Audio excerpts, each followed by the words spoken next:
all the way up to. Hi, Julie.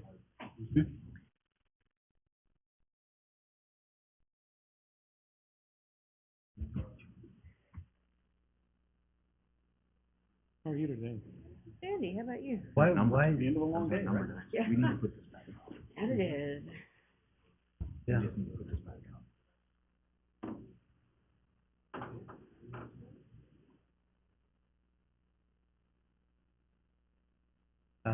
Yeah, there's a guy I know that applied late. Your back was turned. That would be impolite. Dale King is Yeah, I from never Washington. didn't see that.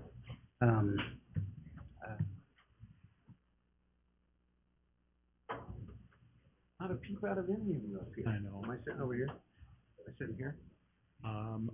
I don't know. They told me I'm in the game. Are you? tonight. Okay. Are you? Yep. Why don't you go ahead and take either Adams or Mr. Brooks' seat for now? Are they coming? Well, who am I in your I'm seat? gonna assume so. Nope. I don't think I have anything out, probably. That, You want me to sit here for a minute? I'm sure. Or you want me to sit yeah. where I normally be, and then- well, not in You tell me employment. what you want. Yeah, Exactly. yeah. And we'll, You gonna make Zach sit on my lap? Mhm. You can open up. Debbie's working on it. Here. Not mine? You can share. Okay. They have a link to the city council agenda, not the urban Yeah, renewal yeah. agenda. Oh, You yeah. go back Doesn't and it? fix the link and go Okay. from there. Very good. Where's your other chair? Well, that, I never had, I didn't even know. yeah, Dale King, he's new here, he's from Washington.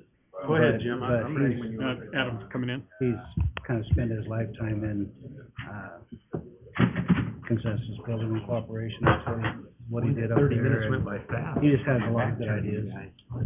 But, yeah, Well, my idea was, look, I say we just, find the right word, I'll move over. You good with that? yeah. Yep. Then I go over to the applicant? Perfect. I, Yeah, I'm sure the city council. and that's the It's not problem. gonna help you. Bingo, I know, exactly. Yeah, that's the problem. Oh, you got one? Yeah. That one. Good evening, everybody. We want to welcome you to this Urban Renewal Agency meeting. We're beginning with a workshop. It's So this is. the 5:30 wrong PM thing. on October 10th. Yeah. And the workshop session is for the purpose of discussing the process and procedures concerning disposition and development agreements, DDAs, and reuse appraisals. Mr. Hilty. Thank you. Thank you, Mr. Chairman. Good evening, Commissioners. If you want to pull up that, I've got a PowerPoint, and so I want to make sure this is as useful as possible. So if there are specific questions, please interrupt me and let's spend our time with that, as opposed to just, whatever my outline happens to be. Mr. Hilty, Your your mic on? mic might not be on. I see a green light. Okay, there we go. He's just quiet. Yeah, that's me. I'll lean in. I'm sorry, I apologize. So what I'm going to do, the Idaho Code Section 50/2011 is one that is very relevant to the disposal and disposition of property, including it underlies the disposition and development agreements that we get into in the RFP process. All of that is really outlined in Idaho Code 50/2011. So I want to go through some of the provisions of that. You'll see as we get into it a lot of those little ellipses. The language is verbose and it's detailed, and I've really cut it down to, what I think are the relevant points. But not a bad idea to pull up the statute and read through it if you got questions about how the agency takes property that it owns and then basically divests itself of it. And there's several ways that can occur. We're going to focus on essentially the RFP process that leads to the DDA. And so initially, under subsection A, an urban renewal agency may sell, lease, or otherwise transfer real property or any interest therein acquired by it for an urban renewal project. So the general authority to transfer the property. Continuing on in subsection A, the purchasers or lessees and their successors and assigns may be obligated to comply with such other requirements as the urban renewal agency may determine to be in the public interest. And in talking with the chairman and corresponding with him via email, I think that was one of the questions. What can we ask a proposer? What can we require of a proposer? What is out of bounds? And the short answer is, if it has to do with the public interest, in your opinion, you can ask them. If the things that I would say are out of bounds are the things that we know are out of bounds during a job interview. You don't want to ask them about identities protected by the law, right? So what religion they happen to be, how old they are. Obviously, those are not questions you're going to be asking, and those would be your out-of-bounds questions. Beyond that, if you want to ask them how far along they are in leasing their proposed space, Go ahead, Mr. Hilton. I apologize. you've got in mind, you're interrupting me a little bit. I'm trying to... We're in Especially the kids deal here, sorry. So I think it's wide open, and those questions could be asked when you are evaluating different proposers, and they could be asked in the RFP itself.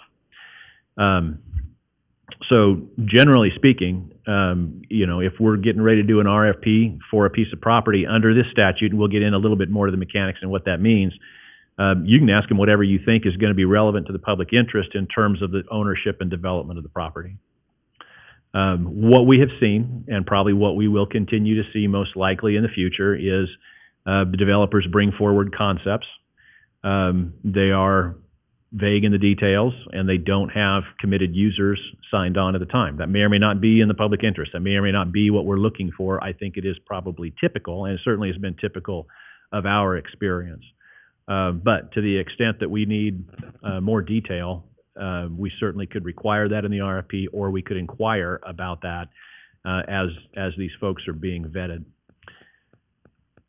All right. Real property or an interest shall be sold, leased, otherwise transferred or retained at not less than its fair value for uses in accordance with the urban renewal plan, even though such fair value may be less than the cost of acquiring and preparing the property for redevelopment. So, hey, we paid $1 million for this parcel. Do we have to transfer it away for $1 million? The answer to that's no.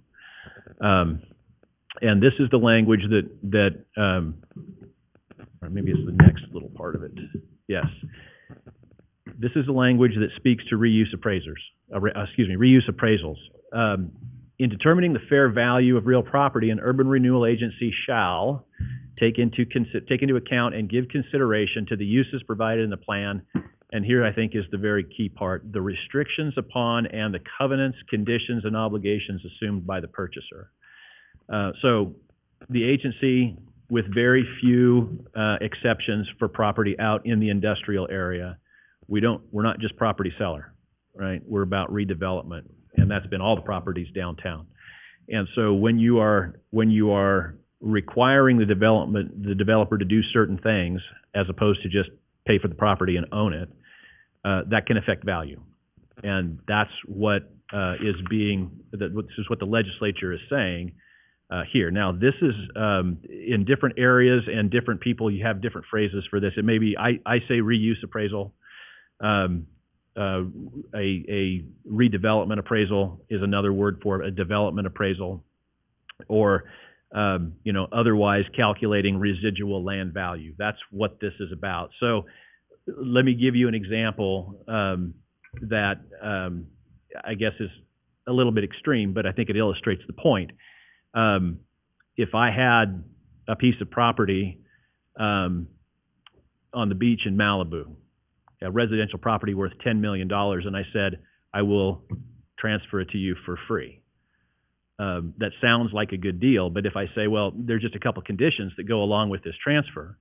You have to tear down the house there, you can't live there, and you have to, at your own cost, do all this and construct, a World War II memorial to the Pacific Theater. And then after that, you have to let whoever wants to go there and see it for free. Those conditions eliminate any value that property would have to you. It would not be worth taking for free, even though its fair market value as a home might be $10 million. And so that's an extreme example, of course, but it illustrates the point. As the agency attaches conditions and says, developer, you have to do these things, it affects market value. Those conditions affect market value, because when we think typically of a transaction for market value, it's no strings attached. You're going to buy the property and you can do whatever is legal with that piece of property. Not the case. And so the reuse appraisal process is a process that accounts for how those conditions affect value. Here's bear with me because this is maybe complicated, but I think it's a good definition of residual land value. And I've talked about this before. A reuse appraisal is kind of a backwards running analysis where you take a look at the project, the profitability, the cost of the project, and you look at all those things and you wind up with a land value at the end, right? If you're going to do all these things, what can you afford to pay for the property and still build what you're going to build and obtain a reasonable rate on your investment? In other words, have a successful development. Okay, so it's that residual land value that's being calculated in a reuse appraisal. Residual land value is a method for calculating the value of development land. It's done by subtracting from the total value of a development all costs associated with the development, including profit, but excluding the cost of the land. The amount left over is the residual land value, or the amount the developer is able to pay for the land, given the assumed value of the development, the assumed project costs, and the developer's desired profit. That's not exactly the way it works. There's a reasonable profit that is imposed by our reuse appraisers.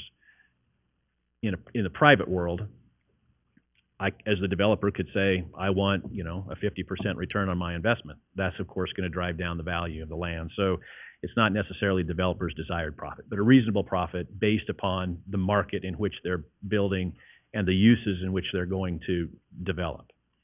And we kind of give all the project details to the reuse appraisers, and they run through the process of developing this reuse appraiser. What has happened, I think, consistently is that the reuse appraisal that we've seen when we go through the process is less than $0. Now, we don't pay people to take property. Our DDAs always say that you pay the greater of the reuse appraised value or $0, whichever is greater. And so you'll hear people talk about how the agency gives away free land. Yeah, that's much as I am fond of you, that's simplification. And I get, I own it, right? at least you own it. And but the reality is, when you're like me, you're an advocate. I work in the business of persuasion. I understand that the simple story is the one that gets the traction, and the complicated story is difficult when you're in the position of an advocate. But it's not as simple as giving away free land. It does seem like that because at the end of the day, we go to closing and the developer pays nothing and winds up with title for the property. That sounds like it's free. But the reality is there's a calculation that goes into it, and there's a burden that is undertaken by that developer to pursue the development, and that all factors into to the reuse appraisal. What we've seen, and we'll see tonight, is that sometimes the developers aren't able to do what they said that they were going to do. That happened with the theater years ago when the movie theater was developed. There was a reuse appraisal there. During the course of the negotiation, that project was scaled back. We went back to the reuse appraiser and had another reuse appraisal done because what they intended to invest and what they were going to build bears on development costs, and it bears on profitability, rate of return, and all of that needed to be recalculated, and it was recalculated. And so I guess I say that to point out this.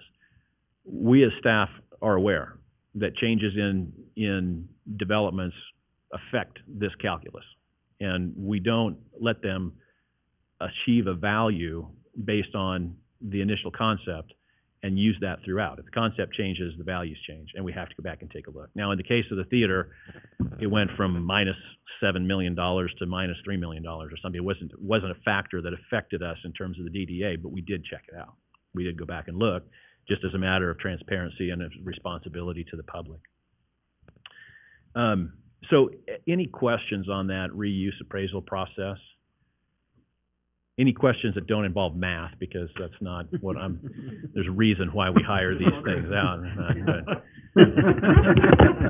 Sort of high-level questions. Okay, I'll stay away from the math. So when the Urban Renewal Agency purchased this property with the intent to Give it away. give it away, yeah. Thank you. You talked about the rules for giving it away, but are there rules for how the Urban Renewal Agency can acquire, or is it just basically we can buy what we need to? It's the latter, yeah. The latter. There is not a requirement to obtain an appraisal. There's not a requirement or limitation that you can't pay more than appraised value. There are provisions in the code that allow for payment of relocation costs. And you know, at the risk of upsetting any of you, the Urban Renewal Agency is not a business, right? I mean, it's the end goal of seeing that revitalization, seeing redevelopment of properties that are very difficult to redevelop by the private market. It's difficult to take an old building and put the money into it that's necessary and then have a successful, profitable project. It's much easier to go out, you know, to the interchange on the interstate and dig up some farm ground that you know is clean, that you know is accessible, that you know doesn't have bricks falling off, that's code compliant, that, you know, those types of things. So yeah, I mean, there's things that the agency does that don't strictly pencil the way that we would want to do this if we were running a business. And one more question. Mr. Ogden? I assume it's built into the DDA, but when we arrive at an agreement with a developer, the conditions we put on the property, what's the length of time that those conditions exist? It is built in to the DDA. Some of them are terminated as soon as the project is done or receives a certificate of occupancy. So with Mike Mussel's project, where he redid the event center, you know, as he gets a certificate of occupancy and he's, you know, remediated the exterior, he's done what he needed to do on the inside, you know, these things, put in the elevator, right? I mean, as those things are done, the obligation of the developer is over. And so the nature of the obligations are recorded, right? So there's a deed, a very special, unusual warranty deed, or not a special warranty deed, that is recorded that captures all of these requirements. As they are completed, right? Typically at the time that the final occupancy is issued, the agency would release those. There are other conditions that stretch on further, right? There are boilerplate conditions in there about you know, non-discrimination covenants and so forth that are essentially permanent. And then the other condition that we've been imposing generally, probably within the last, by generally I mean probably in the last 5 to 10 years, a condition that the property must be taxable, right? So in other words, we don't want to incentivize somebody to build a giant building and then turn it into a church or a hospital, not because we don't like those uses, but because those uses are tax exempt. And so there's a provision in there that lasts for 20 years that says either it's taxable or you pay the equivalent of what your taxes would be as an additional lump sum to the city. It's called in lieu of taxes. And so we would see that in particular, it's in there for North Ranch, the BVA development has that. I think Mike Mussel's development, I'm pretty sure, has that. We certainly had it on the Aztec DDA, which of course is now canceled. It exists over here at 510 Arthur for the TS development.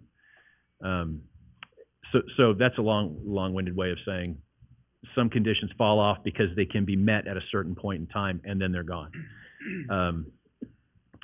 Other conditions carry on. So what I was getting at was, so we make an agreement, someone acquires a piece of property at no cost, you know, no payment to the city.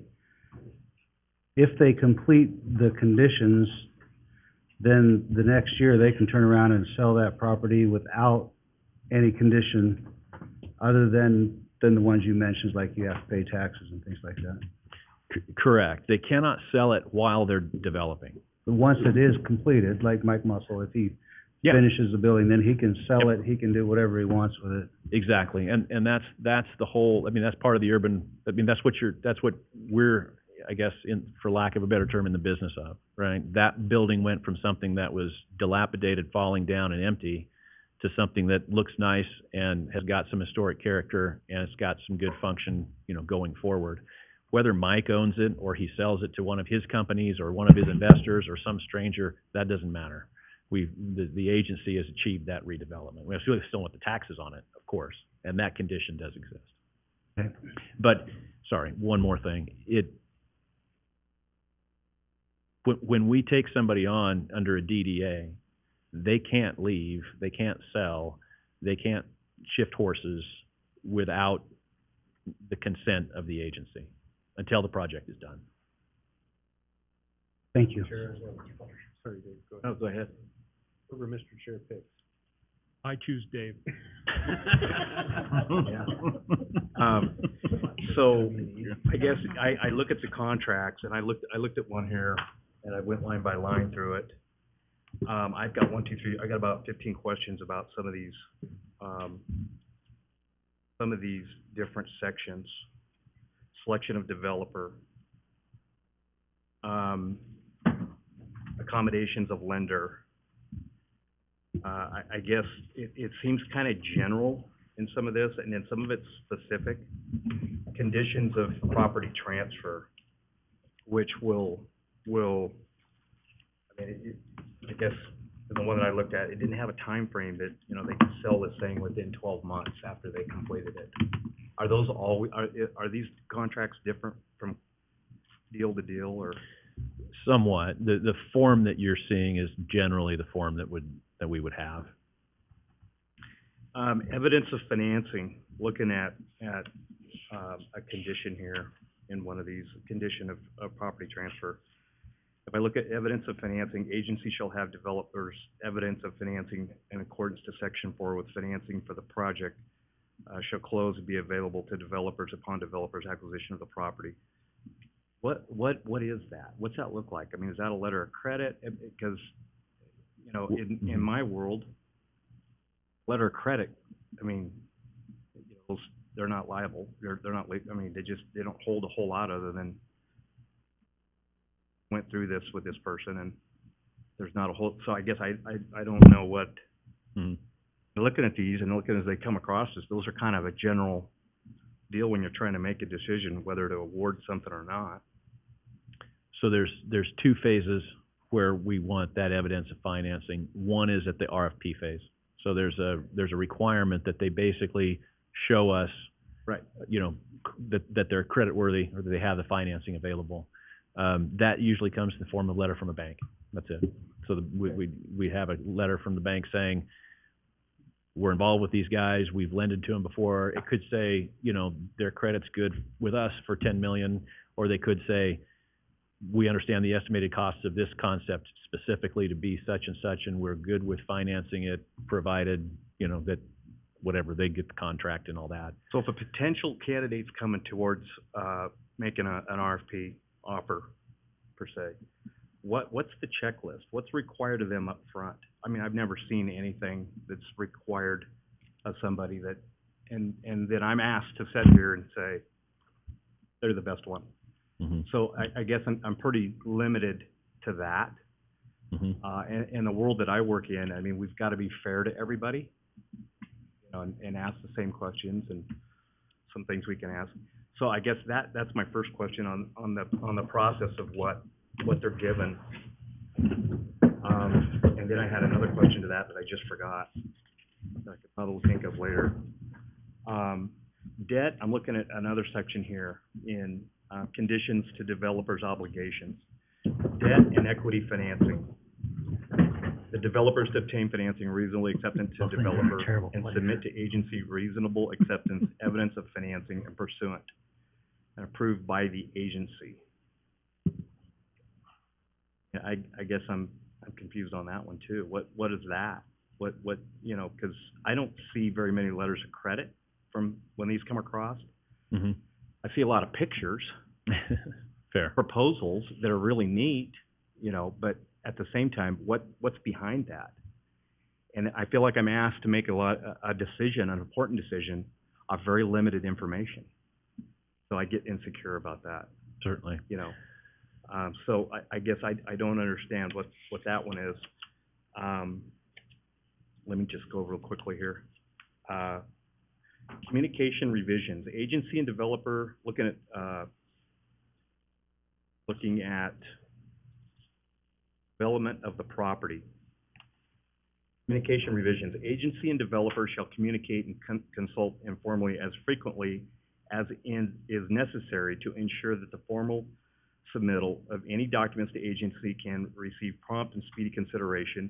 If any revisions or corrections or plans approved by the agency shall be required by government official, agency, blah, blah, blah, developer and agency shall cooperate in efforts to,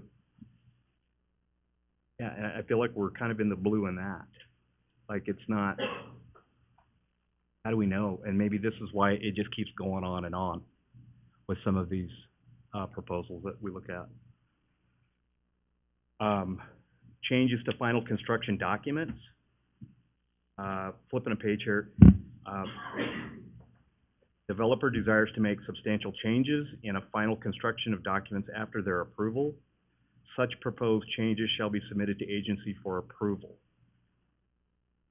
For purposes of this section, substantial change is defined by any change in the final construction documents which such change will reduce the value or cost of a project by more than 15%, or reduction in the size of the project by more than 15%. Is that in granite, is that in stone, or is that just something that we can massage, or what?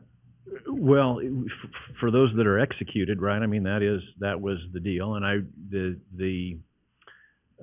what led to the term was, developers come in with concepts, and then, that design progresses. But once they get into construction, there are things that change and could change on the project. It could be reduced. And if that happens, developers say they want a window where they can play with their design up to a certain degree. Yeah. And so that's what it is. Now, if they go past that, then it's got to come back for I feel like in this process of this committee that this is not addressed enough. Like, we'll see this 8-10 months down the road, and then we're supposed to make a drastic change or drastic decision, or we're supposed to make a decision. And I feel like this needs to be communicated more, Mr. Chairman.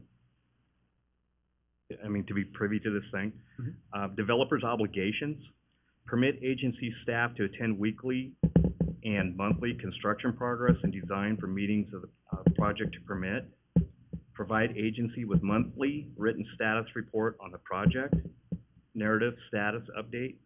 I mean, I guess you're getting those or someone's getting those, but I don't feel like we're getting those updates. Then we're put in a position to where we're supposed to make a decision 8-10 months later. I feel like there needs to be more communication with that, at least every other month. I mean, you're being awarded a property. That property could be your down payment. It could be your, I mean, it's considered a lot as a lender. It gets you into the door. It's being awarded by the city or the URA. I just feel like it needs to be more communication in that process, so at the very end of it, we know what the heck we're doing or what we're deciding. And I feel like that's kind of in the dark. I feel like I'm in the dark with that. It says, if requested, attend and provide oral status updates of project at regular monthly meetings of agency board commissioners. I don't feel like that gets asked. I don't think we're updated with that enough. And I mean, I know that's time is money and money's time and everything, but I think it would eliminate a lot of our circles that we sometimes get into. Meeting attendance, I've got another question on that. I won't get into that right now. And then I looked at something in this particular contract. It says developers shall have no obligation to indemnify or hold the agency and its respective officers, agents, and employees harmless from any matter of extent that arises from negligence or willful act of agency or its respective officers. And that is in the section of insurance and indemnification. I mean, as I said here, I don't know if any of those projects are insured. Is that a concern? I mean, is that like something that is provided right up front in this process? There's it's provided, I don't know what you mean by upfront, but it's, Well, in the loan process, we ask you to, in a construction loan, we ask you for your insurance right up front. yeah, and when they're closing on the loan, that's not the first step, right? We do the RFP. We don't ask for insurance at that point. It Yeah. gets folded into the DDA, and then as they go forward to begin activities on site is when the proof of insurance is required. Okay. So I guess, Mr. Chairman, in some of these paragraphs, I mean, how many of these are checked off to where Can I add? we know, I can get mine in. we know that this thing is being timelined, and we know that it's in compliance? Because if they come to us and say, okay, well, we want to do this now, and well, you haven't been, adhering to the whole process from day one, or you've been very, very good about it, everything's been upfront, it just seems like it would make the decision easier for us. Go ahead, Brad, I'm sorry. Thank you, Mr. Moore. No, you're fine. I think Mr. just Doty. to support you, and I think that's what it is it's not defined who reports it, who keeps track of it, and I think that would help. Same as if there is a condition, right, that's Yeah. required on the property. Right. And I know Rob's sleeping over there, but I'm gonna see, looked up, so we got his attention now, he's back awake. I just wanted to prep you so you didn't get caught off guard, Rob. I think that's some of the issue. So who do they report what to? And is it different people with everything you've just outlined, right? Yeah. Maybe some of that does go to Mr. Hilty, and some of it does go to Rob's team who went out to check to make sure XYZ was done, who checks to make sure the insurance is in place, who checks to make sure the window they said was gonna be there, and it's not defined in the contract as to who, even in fairness to the developer, who they're supposed to report it to, right? Right. So, that's all I Yeah, have. so just going through this Thank and you. looking at this contract, I mean, there's a lot of gray tendency area but I just feel like we just need to be more informed, and we need to be more updated on the process, and I think it would be an easier process for everybody. Because we sure don't want to do something, award something to somebody that is not going to work for them. Have more of an idea that they've done their homework, we've done our homework up front. That's kind of my concern. Thank you, Mr. Hilty. With that, we'll have to close this workshop and get into our business of the evening. This is the regularly scheduled board meeting with the Caldwell Urban Renewal Agency. It's October 10th. And we'll ask our secretary to call the roll, please.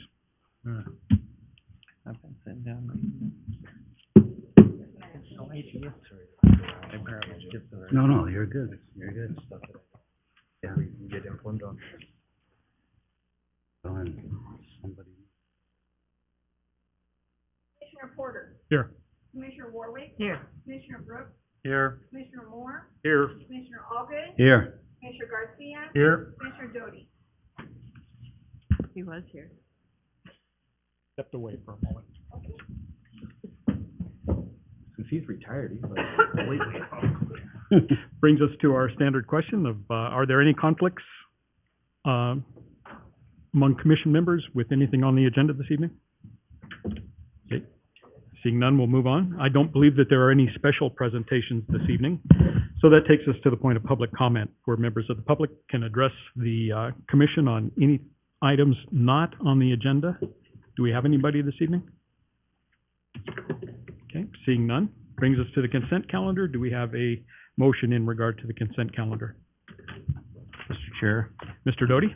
I make a motion that we approve the consent calendar. Thank you, Mr. Doty. We have a motion to accept. Do we have a second? I second that. A second by Mr. Garcia. And we will ask the secretary to call the roll in I- just one moment. I'm pulling it over, yeah.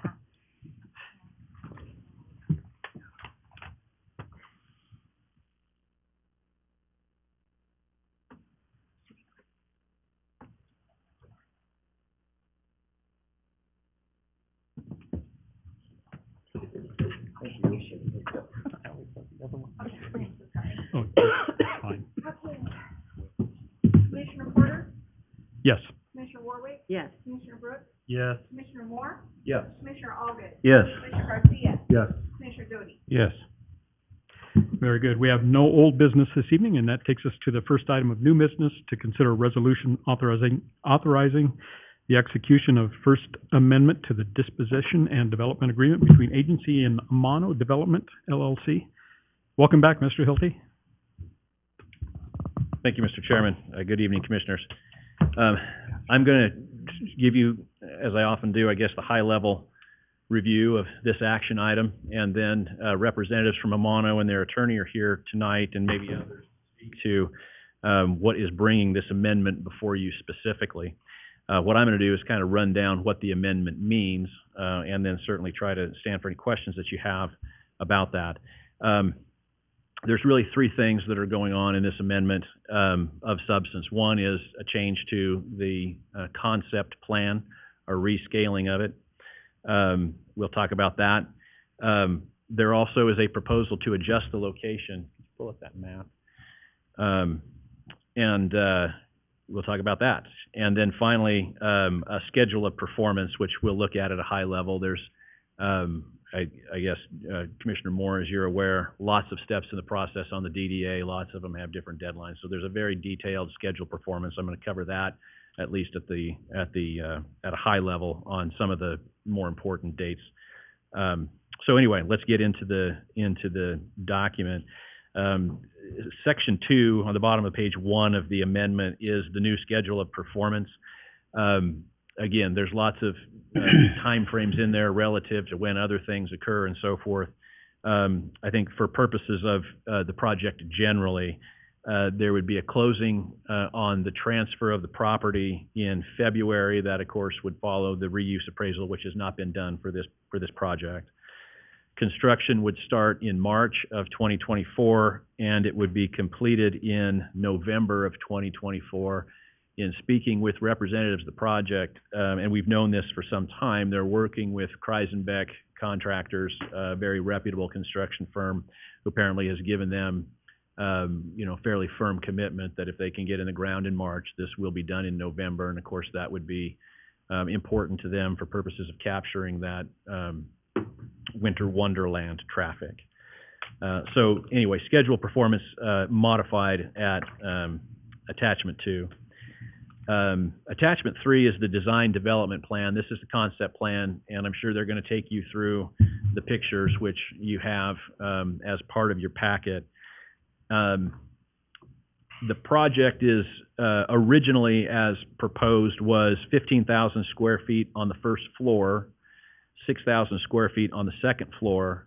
The flagship user, of course, was going to be the Amano restaurant, and then there was space for up to 3 additional users for a mixed-use development. The scaled-back project would be 8,850 feet, one floor only. Amano, of course, remains the flagship user, and they've added a concept in there for a speakeasy. Now, as they talk to staff, does this have a laser pointer on it? No.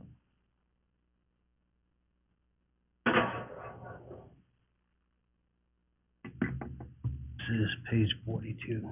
Okay.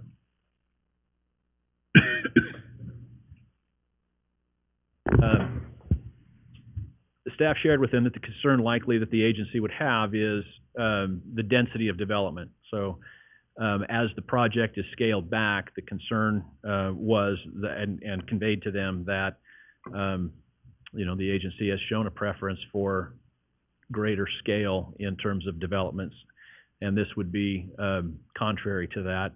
And so as we discussed it, there was a proposal to essentially reduce the footprint. So I know this is behind you, but it's the only one I can aim a laser pointer at. As you're aware, this is the site that is the subject of the current DDA, and this is the site where the larger project was going to be constructed. The new project would be about the boundary of it. So there would be a lot line adjustment that would create a new lot that encompasses, instead of the entire property, what is roughly 2/3. And there are some dimensions in there, or at least a square footage of 13,800 feet. It's about 120 by 120.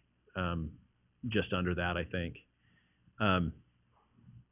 And so the idea there is there would be additional property available for another user, so that not all of that development density is lost through this amendment. It also creates, if you could just scroll that so we can see a little bit further down here, Noah. As you know, this property that was phase 2 of the Tillian project is coming back to the agency or city, and will be parking. It allows for Maybe, sort right? of a, Maybe, Mr. Hilty. maybe. Hasn't been decided yet, right? Yeah, fair enough. We have not done that yet. We think that's the way that's going. Assuming that occurs, you would have a fairly sizable property in here. I think you'll recall that the Sixth Street Plaza has been vacated. Is that right, Rob? We did vacate that. And so interim, perhaps parking area at that location, long-term, could be available for redevelopment. So anyway, that's the reason why this was going to be, the project will be, I guess, truncated onto this area here as opposed to occupying the entire site. So those are the three significant changes that are going to be occurring: rescaling of the project, adjusting the location of the site, and then the updated schedule of performance. I would stand for any questions you have. Okay, questions for Mr. Hilty? Mr. Allgood? On the schedule of performance, Mr. Hilty, could you tell us what the change is? I don't remember the previous one. I did not bring that with me. I am sure that the developer can answer that question. Thank you. You have a question? Not of Mr. Mr. Day? Hilty yet. Okay, all right. We'll see what next testimony brings. All right, thank you, Mark. Thank you. I'm sorry, I have a question. Oh, I'm sorry. I'm Mr. Moore. confused, and I'm trying to pay attention here, but so the apartments, the lot right next to it, the Tillian project, what's said proposal for that? So this is the footprint, the edge of the apartments. Right. This was the phase 2, which was the hotel site. So Tillian was before you in July, and they shared the difficulties that they have had in seeking a developer for a hotel at that site. It was agreed at that point verbally that they would not be required to go forward with with phase 2, the hotel. Right, yeah. The question then was, well, okay, what happens? And what we are talking to the Tillian project about is that property that was going to be under the hotel would come back to, and again, Mr. Waterman and I are looking at this. I don't know whether it comes back to the agency or the city, right? Because this project area has closed out. Yeah. But it would come back to either the city or the agency, and as part of an amendment to their DDA. The discussion at the staff level, and I think we've had this maybe discussion with the commissioners, is that that's in the near term a good place for additional downtown parking. So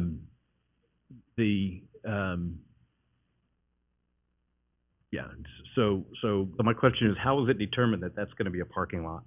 that would be up to either the city or the agency, and likely to be the city. So the agency is beyond the point where it can engage in projects in this area. Yeah.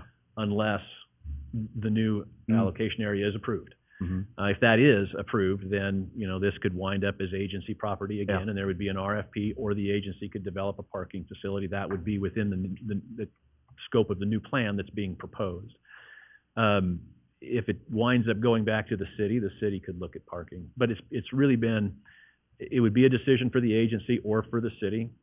Discussion at the staff level has been that a parking lot makes sense there. So currently, that lot is vested in the URA. No, currently it is owned by the Tillian. I'm sorry, but it's gonna come back to the URA, correct? Is the way I've researched it and understood it. Yes. Yeah. That's what the DDA says. Okay. The question arises in terms of how we close out the existing project area, right? So it's a legal technical issue as to whether the agency can hold title to that property after the project area is closed out. After it's sunsetted. Correct. If it can't, then that would be transferred to the city. The city then, assuming that there's a new area downtown, would have the authority, of course, to transfer it back to the agency for development consistent with the new plan for downtown. So those are issues that will have to be resolved. Whether we have to transfer it back to the city because it's legally required, I guess, is why I'm hedging.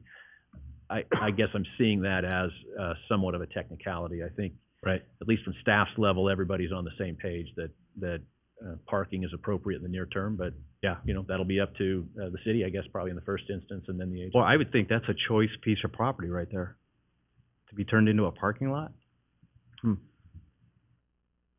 Wow. Mr. Chair, Mr. I Doty? can add some of that. Sure.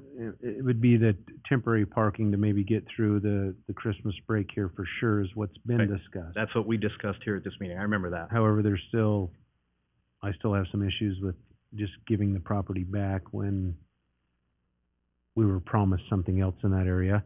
However, a question on that, Mr. Hilty, is the square footage for the hotel that's not coming in close to the square footage that Amano needs with this reduction? I see a 12,150 square foot reduction in the original RFP. Is that enough space to put in what they're wanting in that hotel spot? And just so I'm clear about the question, you're talking about, is this location sufficient for Amano? Correct. Instead of chopping up this location, Right, right, is that location big enough yeah. for what Amano has proposed? Or is it too big? Well, I don't know for sure. It certainly is big enough because the city owns that, or the agency, or the city owns that Sixth Street Plaza, Right. which could be folded into it to make Sure. it the proper size. I don't know how it could be, just eyeballing it, it looks similar in size, but I don't know the measurements. That's all I need answered right Okay. now till I hear from Sure. Amano. Thank you, Mark. Thank Right. you. Thank you. All right, I'll turn it over to Amano in whatever order they want to address you.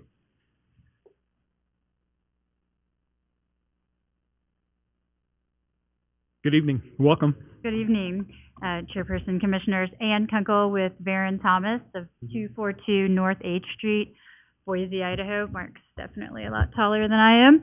I am representing Amanos. We have the applicants here as well. To answer an initial question about the schedule of performance, what we've done with the schedule of performance in this document is make it more defined. When we originally entered into the DDA in December, there were a lot of looser deadlines because we didn't know what those deadlines are. We've now been able to dial in the construction schedule, the financing schedule, the design review process, which we're essentially ready to go to design review, and put hard dates and hard deadlines on those dates. So we have, as I came in late, I apologize for the workshop, but a much more definite, easier to follow schedule for everyone, so the commissioners can see a very definite, this is due on this date, has the developer performed. But overall, as a project, what we're asking for the commission to consider today is the overall reduction in size of the project, and updating the schedule of performance, and then, as Mr. Hilty had mentioned, reducing our footprint on the existing property to allow a portion of the property to go back to the commission in order to allow them to either develop it, give it to the city, or come up with other inventive ways to use that process. As I'm sure you've all heard over the course of the last 6 to 8 months, one of the reasons that we're asking for this reduction in size is the cost of construction and financing doesn't support the two-story project that we'd originally contemplated. One of the issues that we have is that the cost of construction would drive the rents so high for the other users in the project, it would just be almost impossible to meet those rent rates that we would need in order to meet our debt service coverage in order to make the project feasible. So what the applicant has done is gone back and worked with its architects and its contractors to reduce the size of the project while still maintaining the visual appeal that was originally approved by the commission. As you can see in the photos that were included in the new DDP, they've maintained the outside height of the building, so you're not losing height of what was originally to be a two-story building. and then reconfigured both the outside and the inside to continue the architectural feel that was originally approved with a reduction in size, with primarily the reduction in size being the loss of the second floor and the reduction of the one of the concepts inside of the project. So those are the reasons that we're asking for an amendment to the scope of the project, and the reduction in the size and the change in the DDP.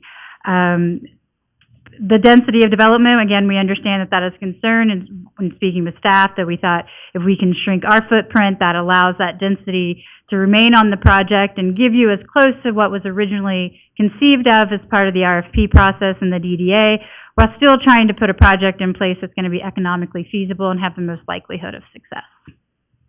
So I will stand for any questions. As I mentioned, I also have the applicant here as well, who can answer any questions about the design, how we've got here, what the new design is going to look like, or any other question that you may have. Thank you, Ann. Mr. Doty? So you say it was designed as close as reasonably possible. You're 12,000 square feet short of what was originally proposed. What is to stop someone from coming in and giving us a big dog and pony show to win the RFP and just come back then later and say, well, we just couldn't do it? So you see, our decision here is whether or not to grant this to you. My struggle with this is we've denied people that have come in and have proposed these RFPs, that these grand ideas that went out over other people, right? That maybe didn't come in with such a grand idea because they knew construction prices were going up, and they gave us a realistic answer of what they could afford and what they could do. So we denied their RFP and go with a better, glamorous, as Dave says, all these beautiful pictures. What's to stop you from then coming back in just going, you know what, we couldn't do it, we won the RFP, but we want to shrink it now? This is not even close to what you proposed. The largest square footage is the shrinkage of the second floor. So yes, we are losing the office component of the second floor. The applicants have been diligently pursuing this design, trying to finance the design, and it really is just market conditions that result in that. I understand, Commissioner, your position that people can come in and give you grand plans with RFPs, but this applicant had pursued the design as far as they could, realized that it wouldn't be economically feasible. Recently, this hasn't been necessarily a plan along the way, came back, redesigned the project with an attempt to keep the visual aspects that you have and the primary purpose of the project, which was the Amano's restaurant with the addition of the speakeasy, and have spent significant funds up until this point, which I understand other applicants maybe have come back to you and requested a change in the design or a change from the original RFP without have done a lot of work with respect to the project. And that is not true in this applicant's sense. They have worked with their architects that are out of state. They have worked with their contractors. They have worked with staff in order to bring a project that will be successful for downtown Caldwell and beneficial to downtown Caldwell and have the most likelihood of success. If the two-story building in the original proposal could be built in the economics that we have now, we wouldn't be here requesting a change to the project. This is a change to the project that is necessitated after hours spent and tens of thousands of dollars that we feel is necessary to create the most viable and successful project for downtown Caldwell. Mr. Chair. So a couple of comments on your comments is, one, if we accept the change in RFP, who's to say the other RFPs couldn't come in and build a building that they originally proposed? We don't have that information, so that's something I'm struggling with, right? Is maybe the other RFPs that lost out to Amano's. This has nothing to do with Amano's or the restaurant. Clearly we all, I won't say we all because I don't want to include everybody, but I certainly go there from time to time. So it's nothing personal about Amano's. I'll just tell you my experience here is once bitten, twice shy. And every one of these that we do, so far my experience here is they fail. We got one on the agenda tonight that's failed. We have another one, the hotel didn't come in, it's failed.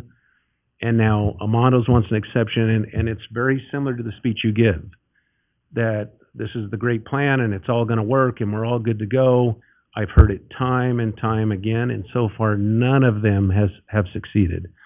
And so again, it's not personal against Amano's. It's just my experience here is that it doesn't work out. My experience is you'll be back in a few months saying that didn't work out either. And unfortunately for you, that's my experience here and my perception from this chair is that every time one of these happens, it's so far, unfortunately for me sitting here, it's never worked out. Anytime someone's come back and asked for a change to the RFP and we've granted it, it has not worked out. So that's my hesitation, and I guess that's my comments for now. Mr. Chairman, let me just piggyback that a little bit. I voted against the original RFP. Seeing this today, seeing and listening, I feel more confident of this proposal. I think the pencil's a lot sharper, and the numbers are much more clear and transparent to us. But I mean, this is a completely different RFP than what was presented to us over a year ago. To be fair to everybody else in that process, I mean, can we accept change? I mean, is it just up to us? It seems like it needs to go back to day one.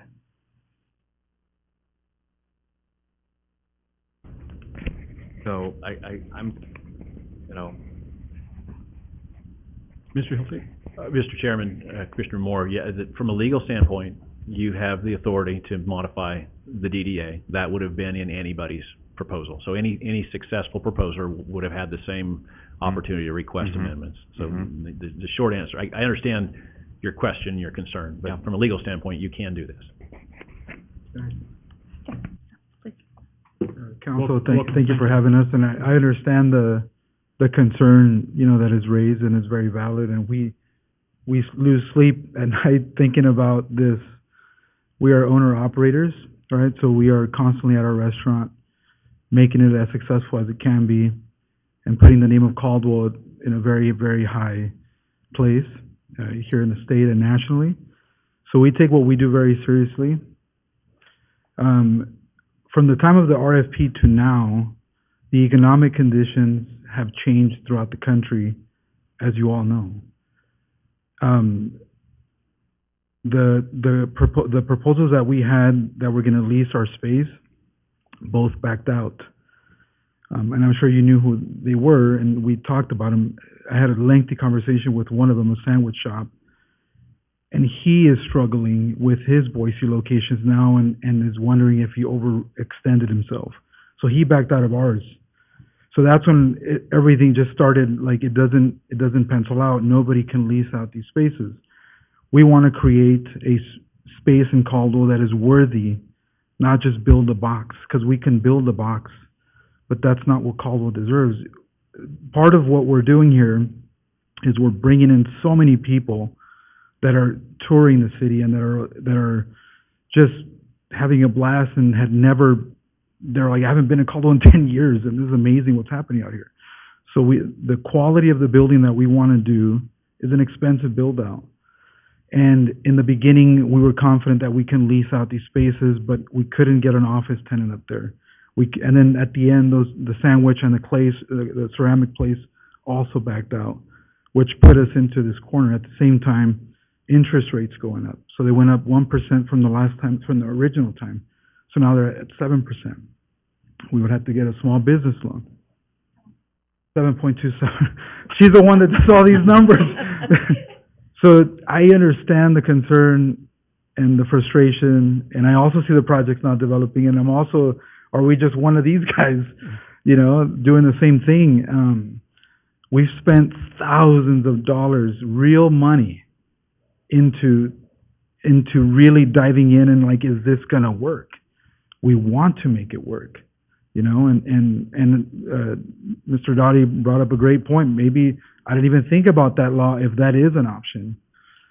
Instead of breaking it up like that, it could work, you know, and we'd have to just kind of redesign it a little bit more, and it might be better for everybody else. I don't know, you know, but we're coming here with seriousness and also with the understanding of the frustration that you guys all express. And so, yeah, the economic conditions on the ground are tough. We know of 3 businesses in downtown Boise that are restaurants that are going out, as you will see in the paper here in the next couple months, right on 8th Street, right on the main there's something happening with the economy that's tough, and it's hard to predict, and banks are being tougher on lending, and, you know, we have to jump through more hoops, and so this is where we're at, and that's why we proposed that reduction. And, you know, Dave brought up the point that this maybe pencils out more, and we think it does. On our side, for our business, it does. We understand that it's not the original proposal, so. Thank you. Mr. Ogden. Yes, sir. First of all, would you just give us your name so it's on the record, please? My name is Salvador Alamilla. Thank you. I was looking at your old plans versus your new plans, and I don't presume to know anything about the restaurant business, but I do know how many people you can feed per hour has a lot to do with your Yes. profitability. The difference between the old plans and new plans, did you increase seating, decrease seating? How did that compare? Seating stayed pretty tight, so what we did is we just got smarter with our design. I mean, we reduced like hallways that were 8 foot down to 6 foot or 4 foot. So we just started really like just getting it tighter, and that's how we arrived. We didn't lose a lot of seating, if you notice. I was trying to compare it, but I couldn't really come up with it. No, because Rebecca Lamia, for the record. And it did have a reduction of about 25 to 30 seats, but that was so that we could shave off about 2,000 square feet to make the project more feasible and have a kitchen that was, pare that down just a little bit so it's Could you step a little closer to the mic? Sorry, guys. Great, thank you. So we did shave off about 25 to 30 seats, so that we still do have an increase of, right now, we're currently at 108 seats, and we're hoping to have 150 seats indoor, plus an additional around 30 seats in the speakeasy, plus an additional 60 seats outside, so on the patio. So it is actually quite an expansion, but at first, when we originally entered into this, like we've all said, the economy was a lot different. We were, you know, hitting 60% year over year growth, which is pretty remarkable for a restaurant in Caldwell. But as a lot of restaurants, we did start seeing that taper off a little bit, and we wanted to make sure that if we are about to go into a recession or anything like that, we're still growing, but it's a little bit controlled so that we can weather any storm. Mr. Allgood? Just, this means nothing for nothing, but just a thought. For instance, this building was built as it is, a single story or 2-story in the middle, but it was built with the ability to add floors.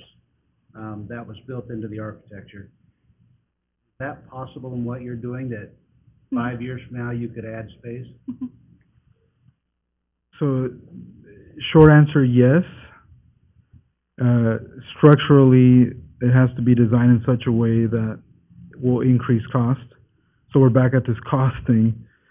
And also over the years, you know, codes change, and what is, you know, 10 years from now, something can change as far as what is needed to build.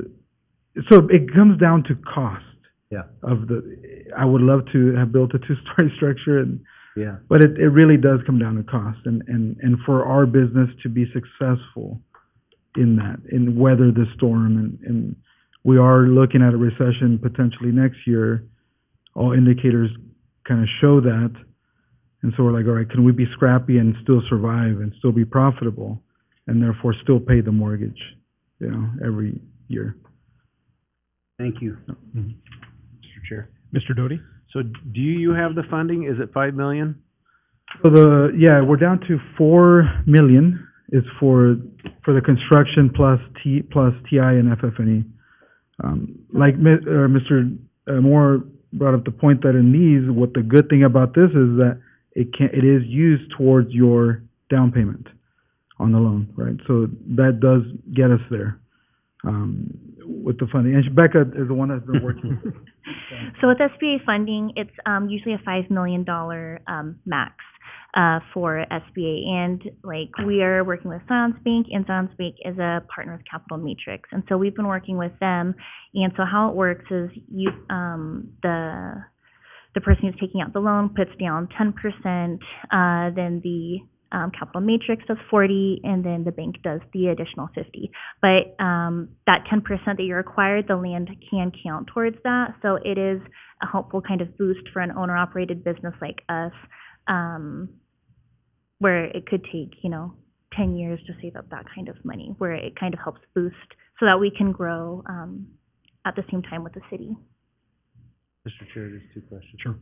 So do you have the approval from the bank, whether on paper or contract, that they will loan you whatever it is, $4 or $5 million? Do you have something that says that? Yeah, that's a great question. So we did initially have a it's like a pre-approval letter, kind of like when you get one when you're going towards like getting a house, right? We had that kind of equivalency for a business loan, but to officially complete a pre-flight, you need a set budget, and we've had a moving target, right? As we've been looking at this, and then we have, a space where now their LOI is not in it, so that reconfigures it. Now another LOI pulls out, that reconfigures it. Second floor removed. Okay, can we make the other 2 retail spaces? And then we just looked at it, and as the interest rates went up, we said we just need to focus on doing a mono and the speakeasy, which ultimately is the core of the project. And so now we do have a finalized budget, and we're ready to finalize that official approval and get our credit ran and all of that. Yeah, so we're ready to go. It's just we can't apply for something if this isn't approved. So we've essentially been waiting for this meeting to officially submit our application. Right, so the clarification then is, so the bank could still deny you then? Theoretically, yeah. I mean, just like any project, right? Mm-hmm. Like when you buy a house, you don't know that it's officially going to go through till. My frustration sitting here is we hear the same thing, and I certainly appreciate Amanos, clearly. It's nothing about Amanos personally, but it's the same speech we get often here.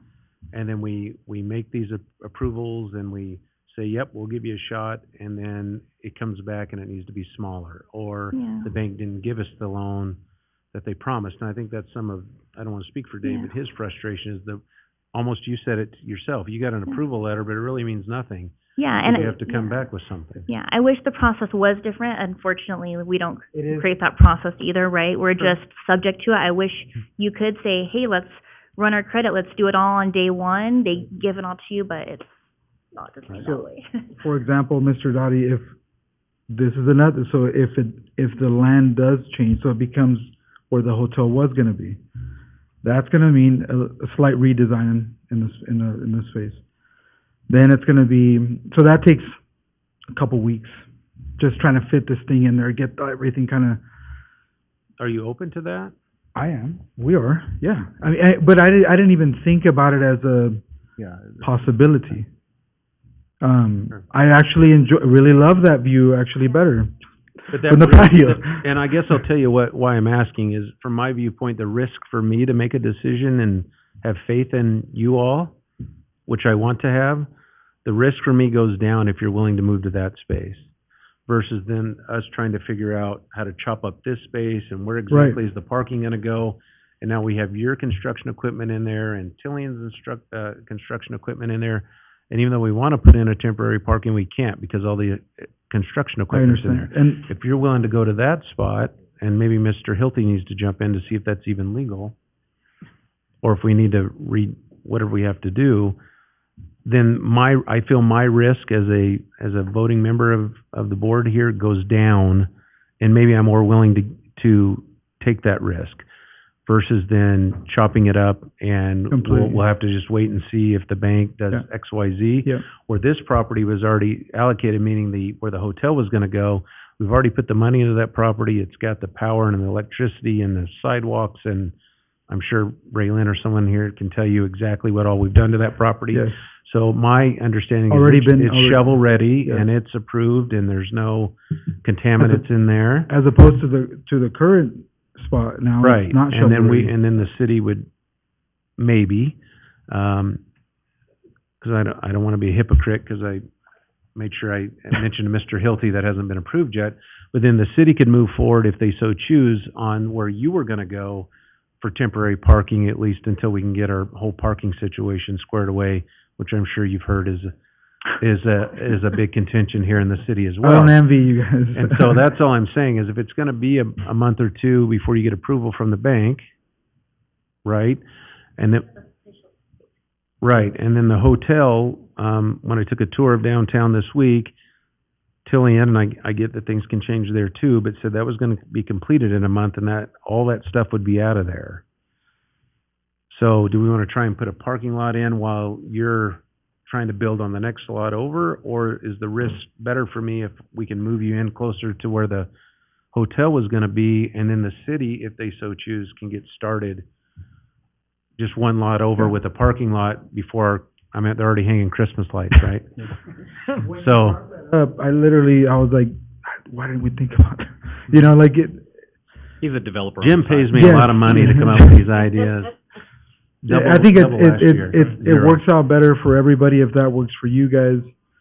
I've always loved that space actually, because I love how the But you're grass kind closer of to the slopes plaza. down and, yeah, it's really nice. I think it's nice shading. It's beautiful.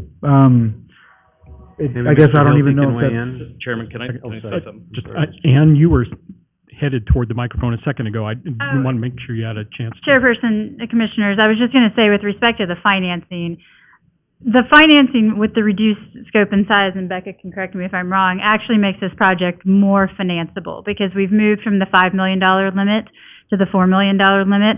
I don't know if there's any DDA or any amendment to a DDA that comes to you with their proof of financing in place. And so we've put a very hard deadline into the schedule of performance to get the commissioners and the commission proof of financing, which is about a 60-day process once we have this for SBA. So we're looking at, for the SBA financing. So the reduction in scope of this project does actually increase the financeability of the project and working with the SBA, and the benefit of reducing the loan size, based on our conversations with the bank, is that that is more likely to keep the loan in the local department as opposed to having to go to a Salt Lake City department or someone else. And as we all know, banking relationships are relationships. So it actually improves we've gotten no indications that the financing won't be approved. We just can't move forward like any developer until you have a document in place. Okay. Mr. Moore? Mr. Chairman, let me just clarify this. I've been to all these meetings. I mean, back at the start of this, we were in a raising rate environment, and we knew that things were going to go up. It was very evident. I don't think any qualifications for loans have changed much since then, if any. I guess my concern is, now we're playing musical properties. We're going to move somebody. I mean, can we really even do that? I mean, it just seems like we had developers that were here in the original process presenting, and now we're going to, tonight say, okay, well, how about, we put you over here. How about you take that? And I understand what they're saying, and I'm just trying to understand all of this and what we can or can't do, because it seems like, all of a sudden everything's just real variable. Mr. Chairman, Commissioner Moore, there is a way forward. We're going to have the Tillian project agree, right? They have title to that property now. I think we know that there's a DDA amendment in the offing for them. And I think that there's a way forward if they agree, which, of course, we're not going to be able to know that tonight. If they don't agree and, we have issues there, then, that might drag this out. We probably could get an answer in the relatively near future, and so I don't know, I guess if that's the desire of the commission, we can certainly have that conversation. If it looks like it's a possibility, then I think there is a way forward, if everybody's on the same page. If not, then I think this one comes back to you as it is. Given the timing, I think the other thing I'd throw out there for your discussion is whether or not a special meeting might be in order in another couple of weeks, so we don't wait until November. Because I think there is a possibility that we, what I'm thinking of is we amend the Tillian DDA Yeah, to accommodate this. and I would like to put on the record, I also represent Tillian, Yeah, so Ann's to the gonna have- extent you start talking about swatching properties, I just told these guys, I would probably have to recuse myself from representing Amano, so this is an open discussion, but I want to put that on the Yeah. record, So all of the commissioners are aware of that. Yeah, I've seen you here. Yeah. Yeah, No. that is, In case you didn't remember. Yeah, no, I remember you. So Ann's gonna have, she's right to recognize that there's gonna be, either she's gonna have to recuse herself or get some conflict waivers, which may also be problematic. I think that there's a legal path forward. Whether we can do it or not depends on the cooperation of parties who aren't at the table right now. That's the best I can do for you. Yeah. We could give it a shot and then come back, relatively quickly, I think, certainly before your next meeting, and then, we can present to you what we found out. Yeah. If it doesn't work, you have this proposal in front of you. Mr. Hilty, let me ask you this, so the liability to the URA, whatever, in the original process, and the original people that presented the night that everybody presented, okay? We all knew kind of what was going on, and everybody gave it their best shot. And now we're here today, and we're gonna change things.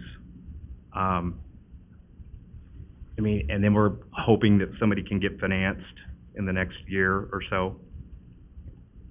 How does that, it seems like, how's that fair to the other people that were here presenting, is what I want to say. And I think what I'm going to tell you is there may be a distinction between what you can do legally and what you perceive to be fair. Yeah. And legally, the statute that we were looking at, 50/2011, says you issue the RFP and you select somebody to work with, and then you negotiate. And so I think, and as you've been pointing out to your frustration, they typically do negotiate. And they do come back with, they meaning other developers, have come back with changes, and projects have evolved somewhat. I think that's understood, and is certainly permitted under the contract, and it's permitted under the statute. So you can make these kinds of amendments if you want to. And that would have been the case, I guess, to your fairness point, what I would say is that would have been the case with any successful proposer. But your call. It's your call. Seems like if I was a developer and I was here that night and the project wasn't accepted, that I would have grounds to come back and say, why can't we redo this? To be fair to all of us and give it another shot? How come we're not putting this back out for RFP? Yeah. Understood. Mr. Chair. But again, I think that's what Mr. Hilty said. What we perceive as fair and what the code says may be two different things. Yes, I heard it. And then, Right. right. No, I know, I'm being smart. I heard what he said, but that's still, there were other people that were presenting here that night. I understand. Other businesses. But Tillian, I think, owns that property, I think, is URA does not own the property where the hotel was supposed to go currently, correct? Correct. So that would be the difference between, can we just switch it over there? Well, it isn't URA switching it over there, it would be Tillian agreeing to that, which they own the property to. So then it's not the URA making that decision. Yeah, we just made the recommendation, right? Mr. Hilton? Well, Ed, I don't know if this makes a difference to you, because I think your concepts of fairness are important.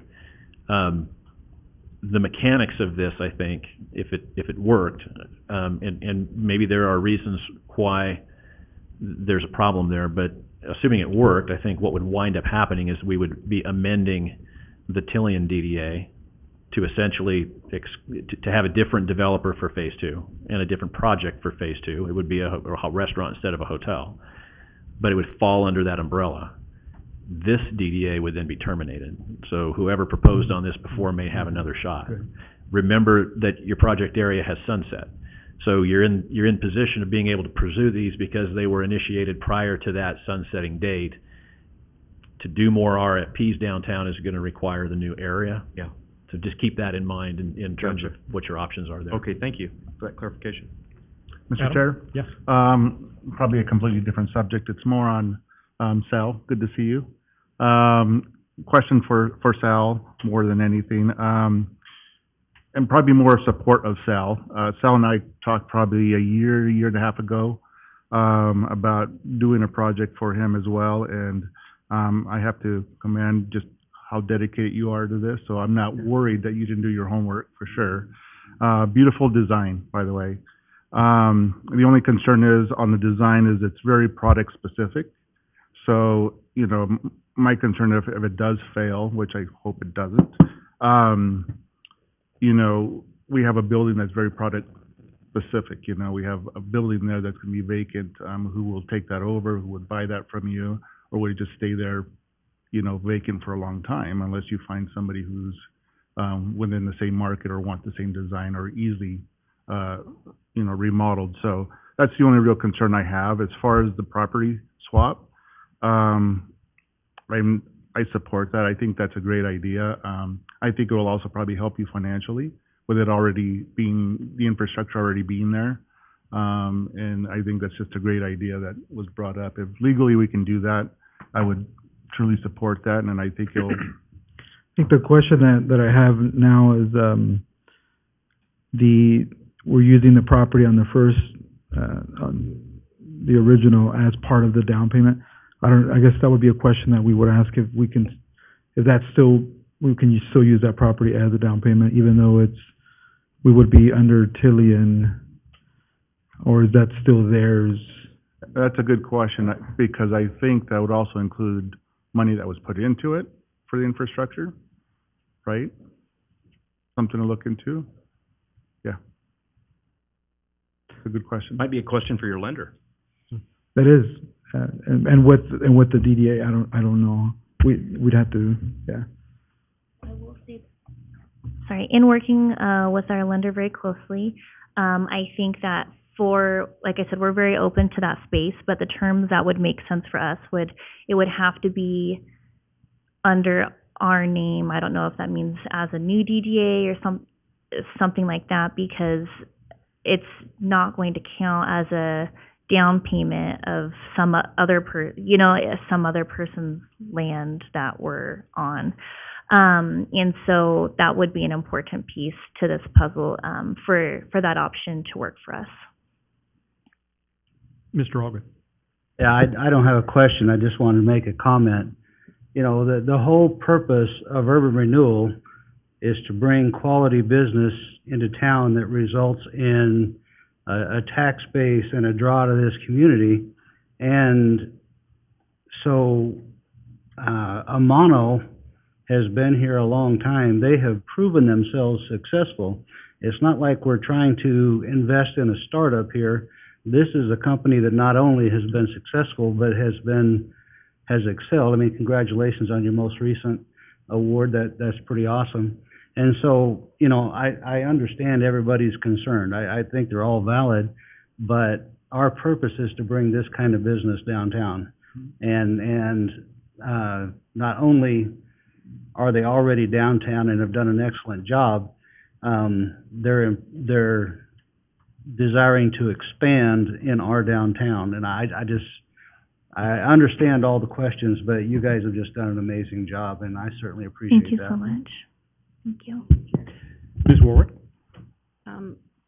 Number one, I'm thinking that Tillian would be more than happy to have something to do with that land, simply because, you know, they're kind of on the hook. You know, they ask us for suggestions on what to do. This is a great suggestion. You know, let's get that deeded back to the city so that we can do this with that property. That solves two problems right there. Secondly, you know, you guys are already an owner-operator. You're proven what you can do downtown, and we appreciate that, and we want to keep you here and allow you the opportunity to expand. I actually like your new design better than your old design. I think it's way prettier. Thank you. And I totally get why you needed to downsize. You know, who could, you know, other than a banker, who could know that this was going to happen in our economy and make it so darn hard for everybody, you know, not just for people that want to build things and run things, but, you know, for everybody. And I appreciate the fact that you're still trying to do it. You know, you could just give up and say, we're just going to stay where we're at. We're doing okay there. And we appreciate the fact that you're pushing forward, you're investing money into trying to make this happen. Thank you. Yeah, and I know we've talked about investing money, but just to put a number to it, it's been over $100,000 in the last, since January. So we've spent real money, and I would love to say that we're like millionaires and we make all this money tomorrow, but that's a lot of money for us to be spending. And so we've already done, you know, water monitoring, geotech, you know, lots of money on the architecture, you know, contractor. So you know, we really are invested in this process, and we have been trying our best to continue to move forward. But, and I do try my best to follow the economy as well and do all of that, but it is, you know, even just within the last 24, 48 hours, interest rates increased, and that increased, you know, our monthly payment of $3,000, just to put a number to it. So it is, that's the real numbers, so.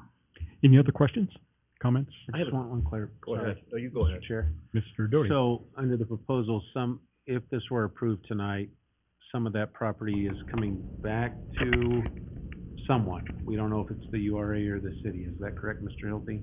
If it were approved tonight?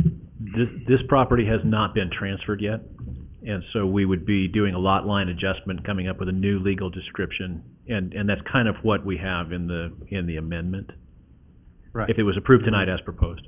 And then the land that, if it were approved, that is not being used by Amano, we're not quite sure if that comes back to URA or the city. Yeah, But correct. most likely the city, since Right, a new URA right, hasn't covered that area yet, right? correct. Since technically, it doesn't exist. Right? Yeah. Right. Okay, thank you. Just one additional comment, and kind of to your point, you know, all of those people, you know, that proposed at the same time that Amano did, they're actually gonna have that same ability to do that if they move, because there's that same property once again available. Obviously, economic times are way different now than they were then, but they could very well have been in this same spot down the road, but there's still gonna be that same location that might interest those same people to come and propose again. Yeah, if we can do this. If we can't, what if rates go up another 1%? Yeah. We're back there again. So is this the right time for everybody to build? I don't know. Well, there's, I mean, yeah, I don't know. That's, we're guessing a lot, is what I want to say. Mr. Hilty, if the feeling of the commission is to investigate the Tillian property, do we do that as a result of approving this or prior to approving this? What's the best way forward? I think I would leave it up to your commission, right? There could be a motion to approve it as proposed, and you can see where that goes. There could be a motion to, essentially, you know, table the matter, potentially for a special meeting in the next couple of weeks, to get a report on what the feasibility of relocating would be, and if that's possible, you'd consider that, we'll agendize it however's appropriate. If it's not feasible, then you can make a decision on this proposal. Everybody clear on that? Yeah, Mr. Chair. So Mr. one Doty? concern of mine that did come up that, Amano's brought up, and I'm sorry I forgot your name, but if you can't get that land to add, I didn't think about that. Clearly, I'm not a developer, but I understand that's a concern of yours, and so I'm more in favor of tabling it so you can get an answer to that question. If you come back and say, we can't use the land because the bank won't accept that, then maybe we look at the original proposal. But we don't have a crucial answer to a question that we need, right? We can make that work just from looking at that from here. It's massaging these things that it's just, you know, square feet from here have to be kind of over here, and, you know. And I don't want to cost you more money if right. if the bank isn't going to accept the land as part of your down payment, right? And that's kind of where we're at. Yeah. Well, they would if it was in the same manner as what this was conveyed. So it's gonna rely upon Tillian and what they're gonna do, correct, Mr. Hilty? Transferring over there. Right? Transferring it back. Yeah. I mean, we can Correct. figure that out So tonight. if there was, if it was to go forward on that Tillian site, there Right. would need to be a reuse appraisal and maybe a new reuse appraisal on the Tillian project. Right. We'll have to work that out, but my thinking is it's gonna be the same thing. It's that they're looking at that property as the subject of a reuse appraisal and being transferred at zero, which Correct. is likely to occur, and that would be the same thing on the new site. So I'm hopeful that we could do that. Yeah. So why wouldn't their lender accept that? You know what I mean? I'm not a lender.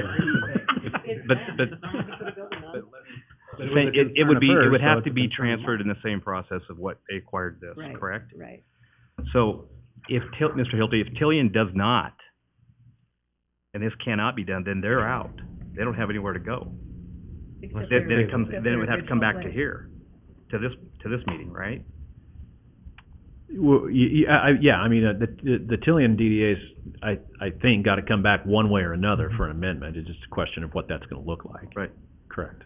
Yeah, and I just wanted to bring up, I know, for example, in our DDA, you know, there's processes and procedures if you were wanting to take it away or make adjustments. I think there's certain time periods, 30 days, 60 days, whatever, and I would assume that would be the case in that. So I would just ask on our end, since we are, you know, open and flexible to that possibility, that then our timeline is obviously going to get pushed back since we can't start anything until we have a final answer on what's going to happen here. So just know that would be an ask coming here, because we still can't officially apply without the right land, and we can't finalize and start doing construction drawings as well without that, so. Mr. Chairman, don't you think it would make more sense if we just table this, like Mr. Doty's saying? Yeah, would you and like to kinda make a motion? discuss this, because we're going in a lot of direction.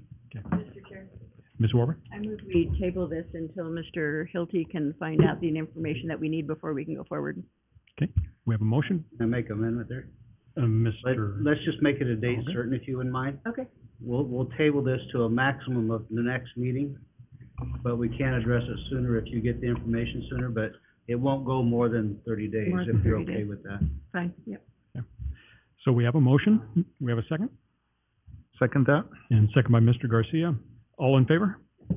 Aye. Aye. Any opposed? Okay, very good. Thank you, folks. We, Good luck. we want the best for you, and yeah, we do too. I want you to sleep too.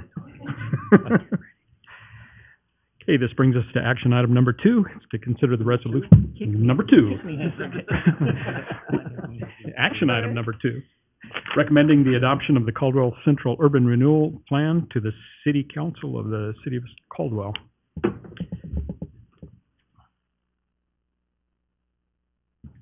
Mr. Jenkins, welcome. Thank you, Chairman, Commissioners. Thank you for having me this evening. Just want to take a moment to introduce this to the Commission. So I'm speaking to this body to underscore the importance of urban renewal, and you all know that is true through and through. You all have been here for many, many decisions that have impacted the well-being of this community, and I so appreciate that. So I come with a lot of excitement regarding this new Central Urban Renewal District. It is something that, of course, we've talked about as staff quite a bit, and some of the things that we want to continue to improve upon is important to us. So we've looked at this plan and the proposed plan as a way to continue to beautify our downtown. So I've written down a couple notes here, but just want to go over the notion of the achievements that we've done in revitalizing our downtown. Really is inspiring. You know, I have the opportunity to speak to different groups from across the country, and they always reference, you know, Caldwell's turnaround story, and it really couldn't have been done without urban renewal. So I just want to make sure to emphasize that. All that to say, though, our journey does not end here, and it's imperative that we sustain the momentum and to continue to invest in the heart of our city. Very important. I was here this past weekend, had a chance to just sit back and reflect on some of the discussions that I've had since my 4 years of being here, and just looking at all the changes across downtown really is remarkable. So several key factors highlight the ongoing need for urban renewal in downtown Caldwell. And of course, we have a full project list that we've gone over with this commission, but I just want to talk about a few of them here today.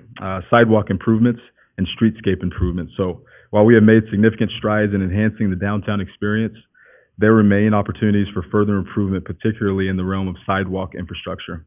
Upgrading and expanding our sidewalks will not only enhance pedestrian safety, but will also contribute to the overall accessibility and attractiveness of our downtown. And that was exhibited not just in what I see empirically walking downtown, but also the evidence was provided through the parking study through Kimley Horn, which is a third party that came out and took a look at our downtown core. Number 2, parking facilities to support growth. And this is, as our downtown continues to thrive, the demand for parking facilities has become increasingly evident. By investing in well-planned and a strategically located parking structure, we can address this need and provide essential support for the sustained growth of businesses and cultural activities in our community. Number 3, continued beautification of Indian Creek. The beautification of Indian Creek has been a hallmark of our urban renewal efforts. To preserve and amplify the charm of this natural asset, We must continue our commitment to its beautification. Enhancing green spaces, maintaining cleanliness, and integrating public art will contribute to a more inviting and aesthetically pleasing environment. And then lastly, number 4, completion of RFP projects. There are ongoing requests for proposals, as we've discussed tonight, that present exciting opportunities for further development. Completing these projects is crucial not only for the specific initiatives at hand, but also for the overall progression of downtown Caldwell. Each completed project contributes to the narrative of growth, innovation, and community engagement. So our past successes really are the foundation upon which we can build an even brighter future for downtown Caldwell. And urban renewal is not just about physical development. It's about fostering a sense of community, providing spaces for collaboration and creativity, and ensuring our downtown remains a vibrant and dynamic hub for all. So with that, I'd like to pass it off to, I believe, Rob McDonald for the second part of this, or perhaps Douglas Waterman. I'm probably mixing up my order. I didn't want to scare Rob too much, but I just want to have an opportunity to share some statements about what we've done and where we're planning to go with this new urban renewal district. So thank you.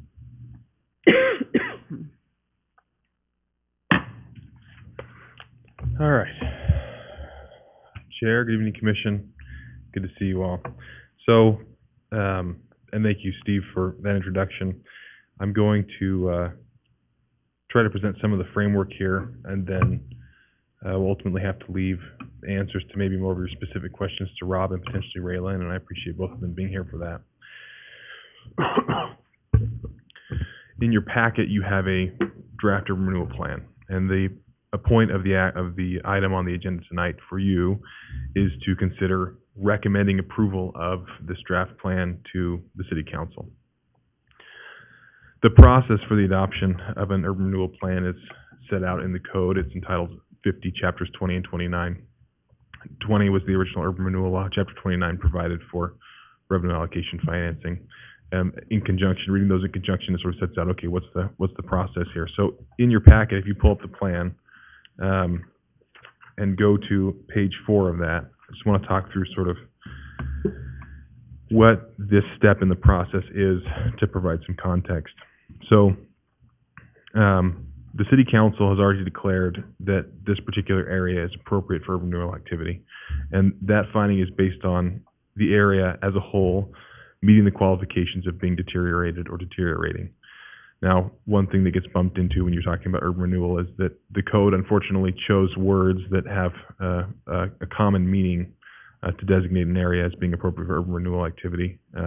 It calls to mind the beginning of COVID, there were essential workers and non-essential workers. Well, when you call something essential, everyone knows what the word essential means, and strife is generated by the fact that the term you've used has a common meaning, and that can apply also in the context of what is deteriorated or deteriorating.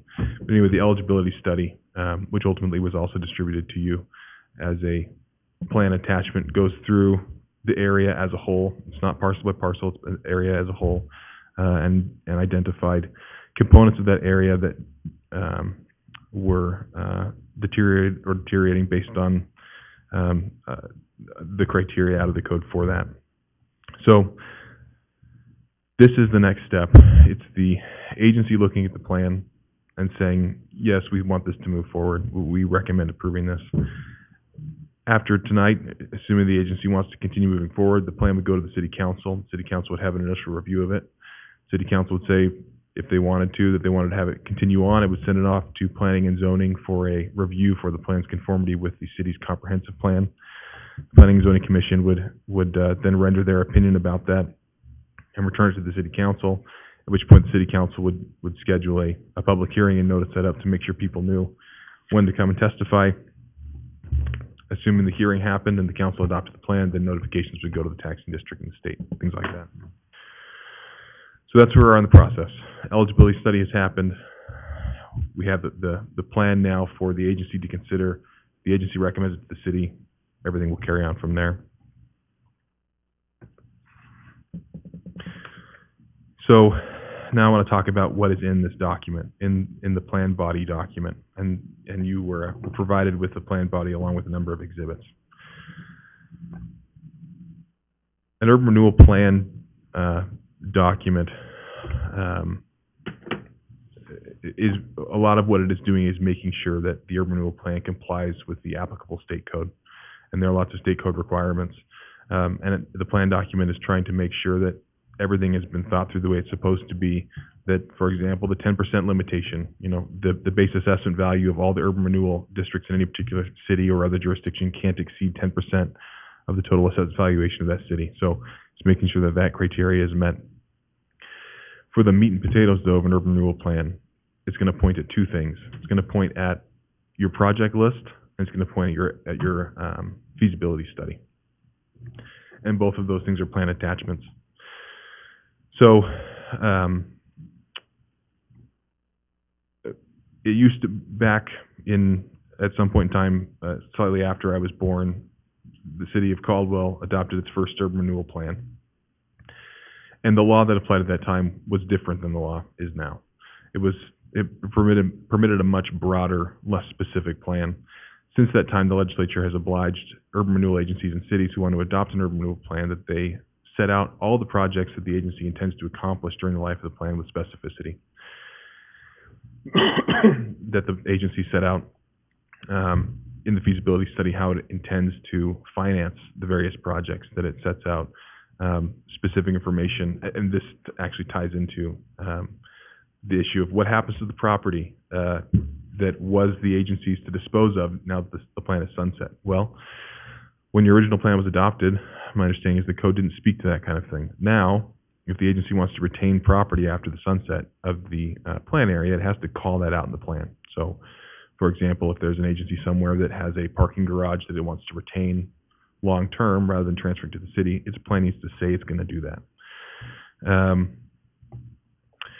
The plan needs to make sure it provides for if somebody needs to be relocated, their residence needs to be relocated as a result of urban renewal activities, it has to call that out and acknowledge that the agency will take care of that, things like that. So, but like I said, the meat and potatoes of the plan is the feasibility study and the project list. What the feasibility study does is it looks at the area that's proposed to be included in the plan, and it says, all right, we're going to make some assumptions here about how things will develop, at what rate they will develop, and we're going to come up with a dollar figure for how much this plan might be able to generate over its life. And that gives you a number, and you say, okay, with that number, what kind of urban renewal activity would be able to accomplish? And so they sort of go hand in hand, because the projects you do as an urban renewal agency are the things that help an area to develop, and the consequence of that development is that there's funding available to do the projects that help the area develop. And so it is not circular in the sense that it's lacking foundation, but these two things inform each other. So the city contracted with Clearwater Financial to provide the feasibility study, and we appreciate the help that they provided, and they have the document that's now Exhibit 7 to this plan is what they provided us. And they engaged in the process that I described, and we had weekly meetings with them to talk about the boundary of the project area and what in fact was feasible. And they took their assumptions and the project list and incorporated those in to try to come up with a number for, okay, how much in theory revenue could be generated by this urban renewal plan as a result of urban renewal activities.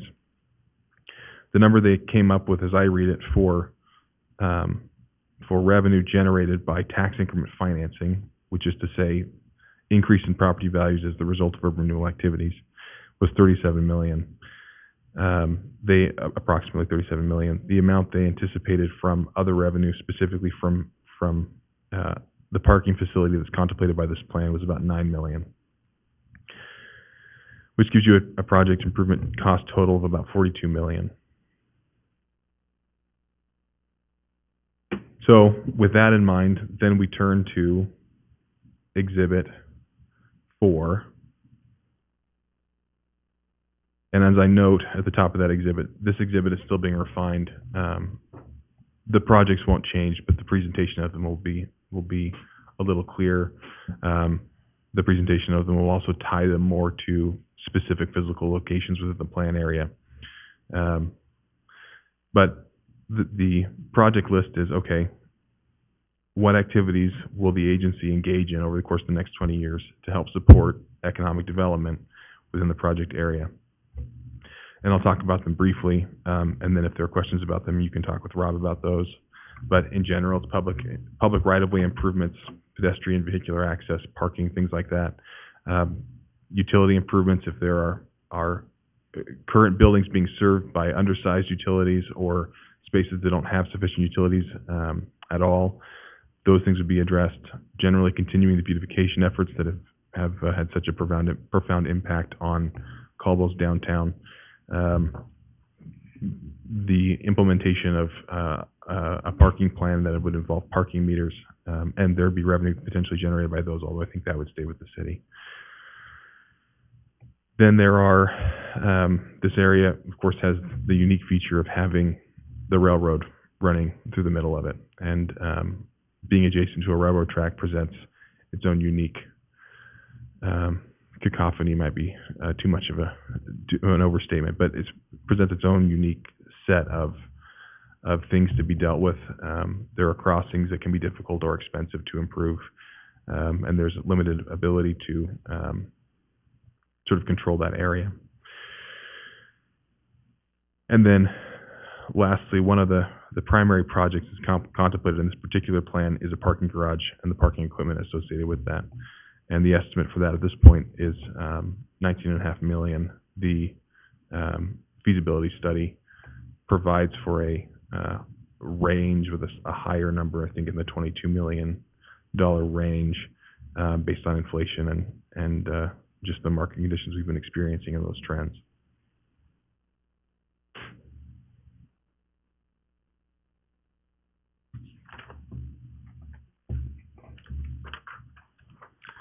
The plan also provides for the potential for the kind of activity that we've been talking about tonight, which is property acquisition and disposition to developers. So to the extent that there are properties that have so far failed to develop in the downtown area that would be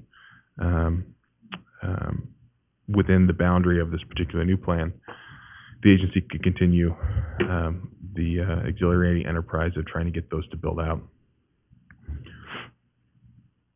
And it's one of the features of how development works in general, that at any particular point in time, the sort of vector of where a property is and what its development timeline is fluctuates. You've obviously had a number of projects that anticipated that they would be, broken ground, building something now, and each of them is unique in terms of why that does not occur or did not occur. And then, of course, there are, it's easy to focus on the downtown area at this point because that's where so much of the development sort of focus is. But the prior urban renewal areas of the city, of the Caldwell Urban Renewal Agency, are rife with examples where ground was broken and buildings were built, and they're employing people now, and they will be contributing to the tax base and things like that. This plan contemplates that it will be funded primarily by tax increment financing. Like I said, that's the $32 million number, along with some other revenue from elsewhere. The feasibility study made an assumption that two bonds could be issued, one in the second quarter of the plan and one in the third quarter of the plan. Of course, the benefit of bonding is that it gives you money now based upon anticipated revenue to do larger projects and to speed up the timeline. The last note I will make before I open it up to questions is about the way urban renewal works now as compared to the way urban renewal worked in the past. And you're seeing the tail end of the way it worked in the past. When Caldwell's original urban renewal plan was adopted, like I said, the law permitted a much broader articulation of what appropriate urban renewal activities were, what projects were. It required much less specificity and clarity on exactly what the activities were going to be that the agency was up to over the lifetime of the plan. So there was wide latitude to add additional projects, not do particular projects, and sort of be adaptive to the revenue that was being generated at any particular point in time by an urban renewal area. What the law obliges us to do now is to do our very darndest to be prescient about what is going to happen in the next 20 years and what are the projects that we anticipate doing in the next 20 years. And it requires that we put them in the plan with specificity. Exactly what specificity means in this context is not entirely clear, but as with the plan that was adopted a couple of years ago, as with this plan, staff do their darndest to make sure that it is specific as plausible as possible.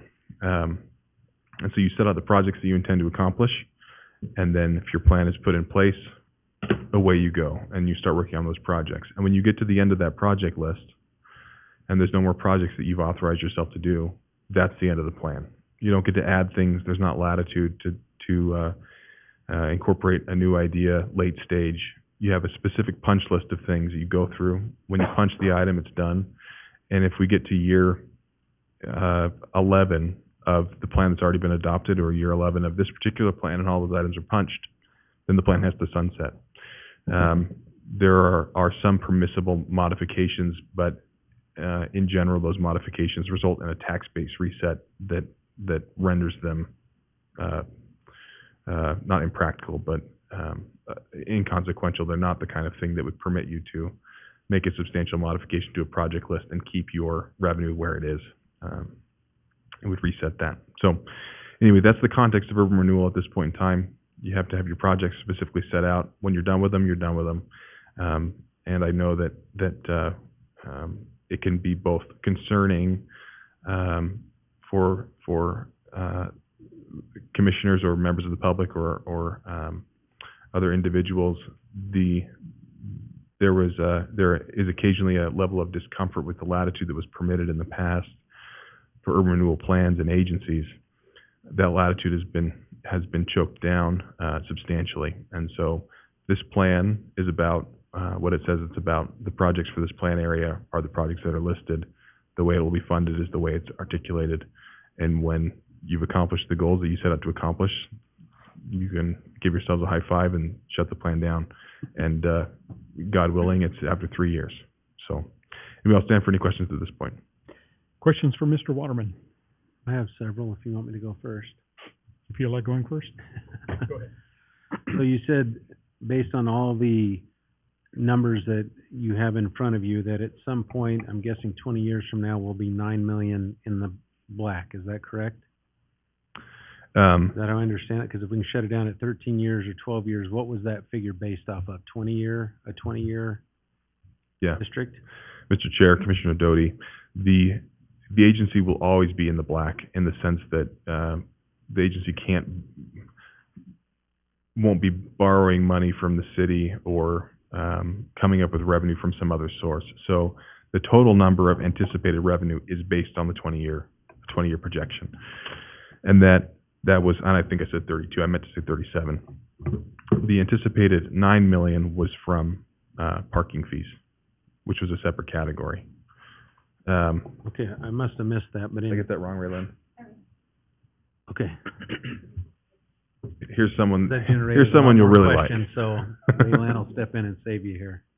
So Clearwater took in, because city has not made decisions on parking revenue and where it will go.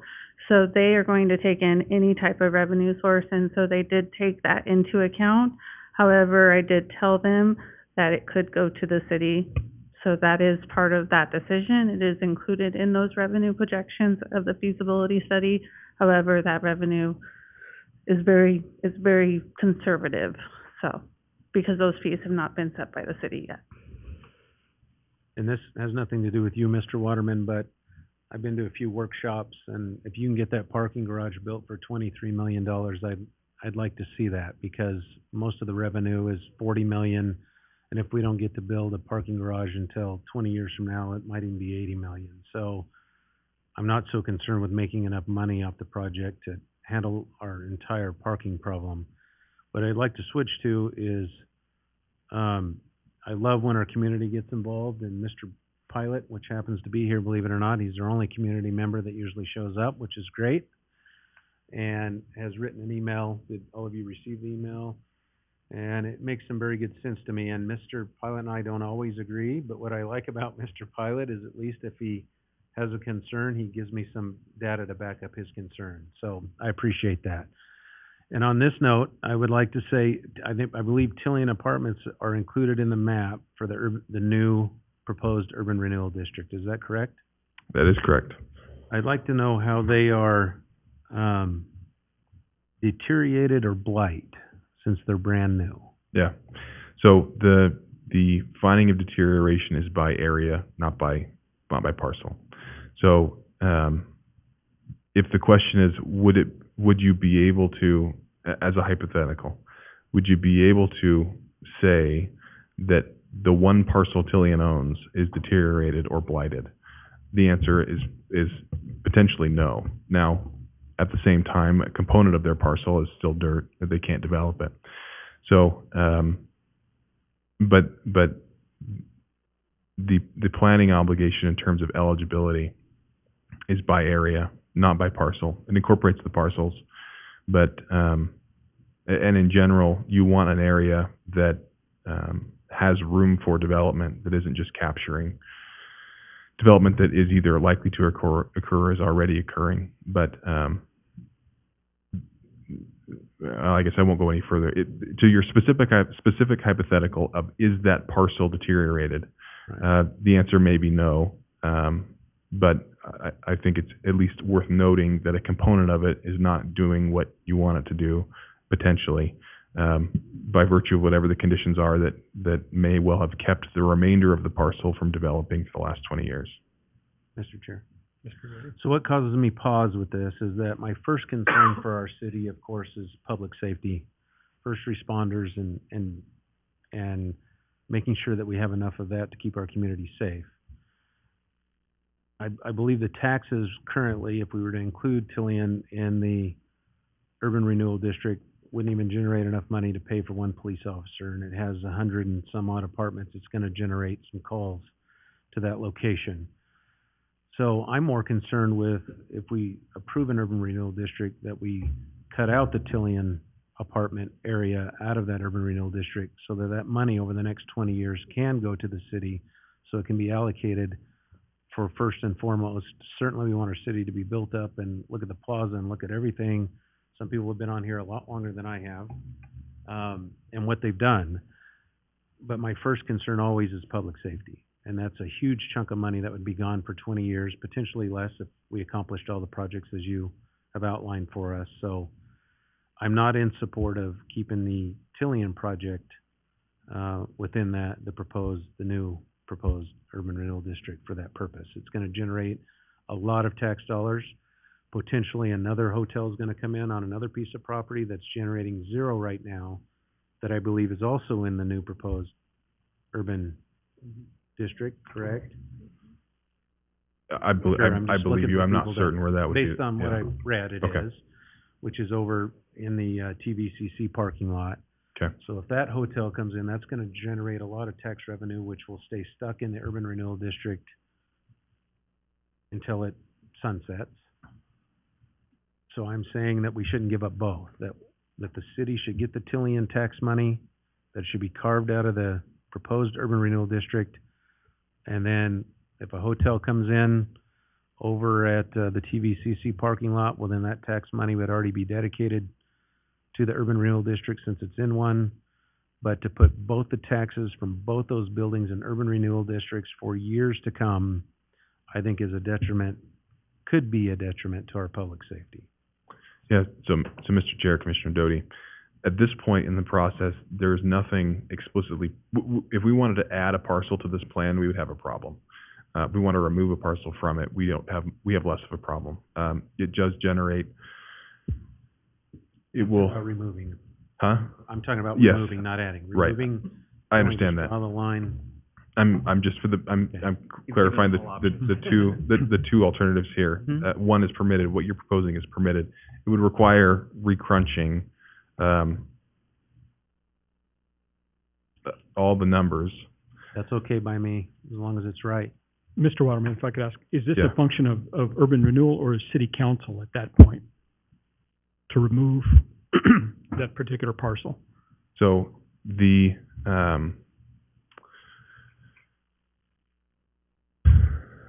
It is ultimately, the plan is adopted by the city council. That is true. So is this something that, Brad's question, which I'm kind of in favor of, is that something that should go to city council rather than be addressed here? No, I think it should be addressed here, and I'm sure it would be addressed there also. But the request tonight is that you recommend a thing to council. You are the non-staff source of this plan. And so if there's a version of it, an iteration of it that is that you are willing to recommend, and a version of it that you are not, then I guess, the alternative, which is it's fortunately not true, is that if you were obliged to keep it the way it is and then you weren't willing to recommend it, then that would be the end of the train, end of the line. But at this point in time, you're certainly permitted to recommend this plan with that modification to the city council. Raylene, did you have something to say? I just want to make a comment to Brad's or Commissioner Doty's comment. So the hotel that you were talking about is not going to be property tax.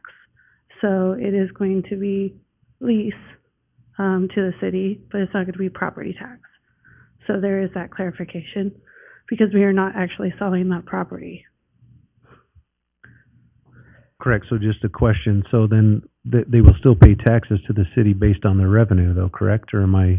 They would pay taxes, yeah, because there is the personal property taxes, but they would not pay it on the property value of anything like that, so. Correct, but we would still make tax revenue from that. What I'm saying is it's just hard when we need public safety to give up such a huge tax revenue of a building that was in the old urban renewal district, this is just my perception, and have all that money go to a new urban renewal area.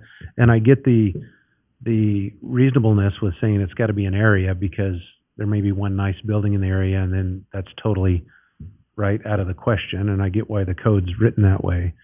However, in this instance, I think the money that we know is going to come in from the Tillian project and the land, Yeah, that it best serves us for public safety. it's just not one for one, so one is not And- swap for the one. So I just want to make that Absolutely. clarification, so, Thank you. because it's a little bit confusing. Other questions for Mr. Waterman? Mr. Chairman, Mr. Brooks? Mr. Chairman, I'm not sure who this question's for, but as being the county guy here on the board, I am curious as to why the county parking lots in front of the courthouse and the admin building were included in this. Like, what would be the intent or desire for two parking lots to be included? Let me see here.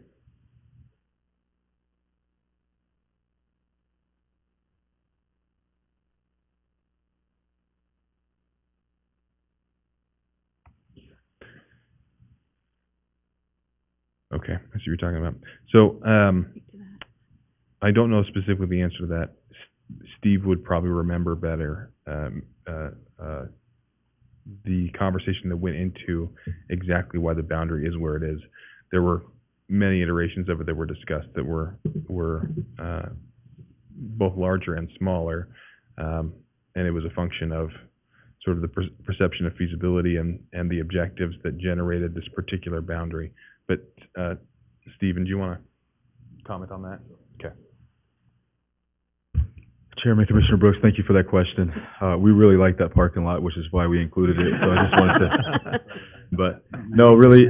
I'd really love you to figure out how to make a parking garage right there, but. No, as we were evaluating the downtown area, of course, we went to 12th Avenue and looked at all the parking facilities nearby in and around downtown, and we felt that lots like that could be improved or enhanced in the future. We looked at trolley services and things like that could be incorporated. So really it fell under that overall parking facilities consideration. Maybe there could be a shared parking agreement struck with the county at some point in the future. So we wanted to leave the door open for something like that to occur. Yeah. Thank you. Thank you.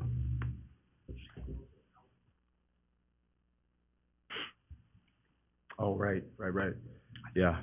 Mr. McDonald also reminded me that we were looking at Albany and some of the road improvements that corresponded with that parking lot in that area.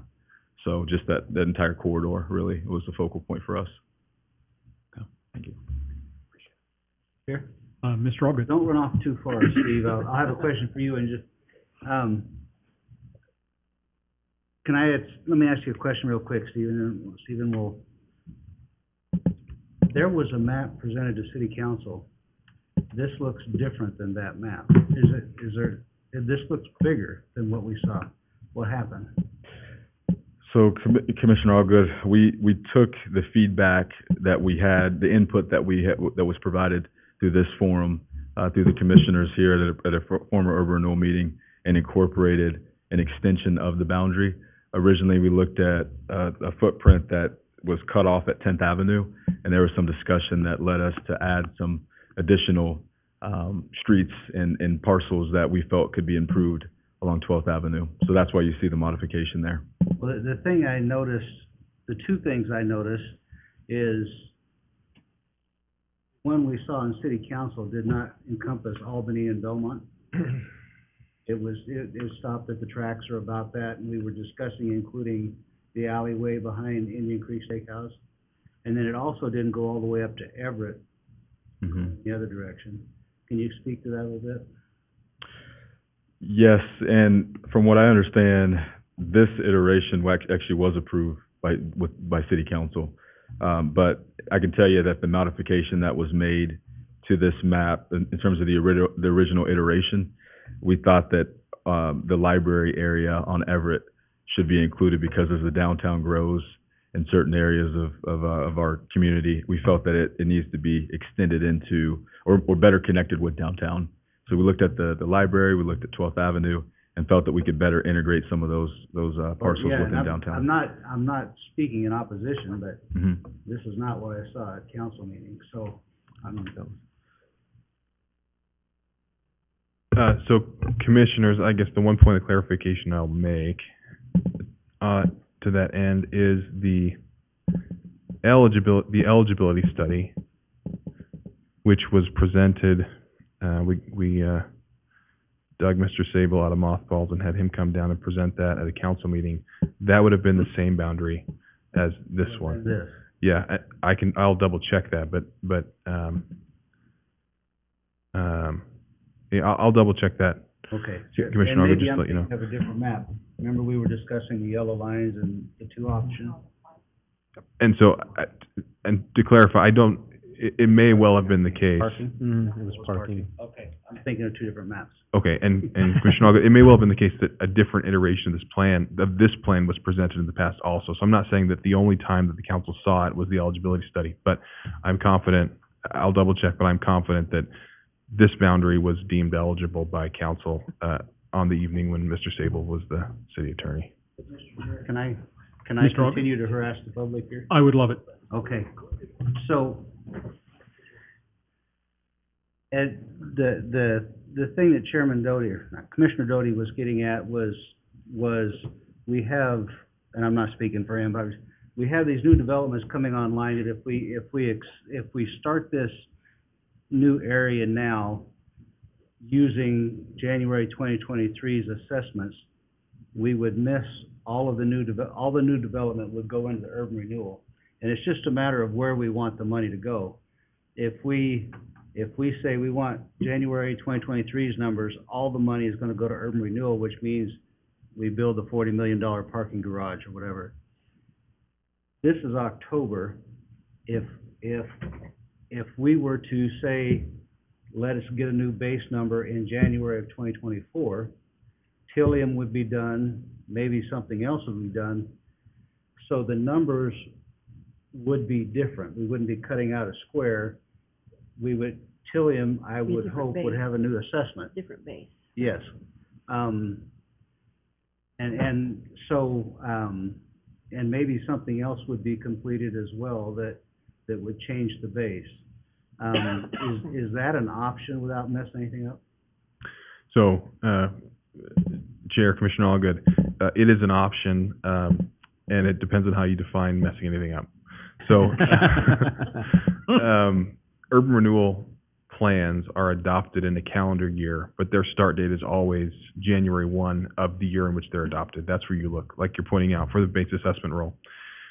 if you wanted to adopt the same plan on January 2nd, the consequence of that would be that all of the feasibility study would have to be redone based on January 1, 2024's base values. So this plan as it's drafted in here before you, and the feasibility study with all the numbers that Clearwater did as they've presented it, you could not adopt this plan in January. What you could do is you could have the numbers reworked and adopt a plan in 2024. That would be fine, or in 2025, or at any particular time.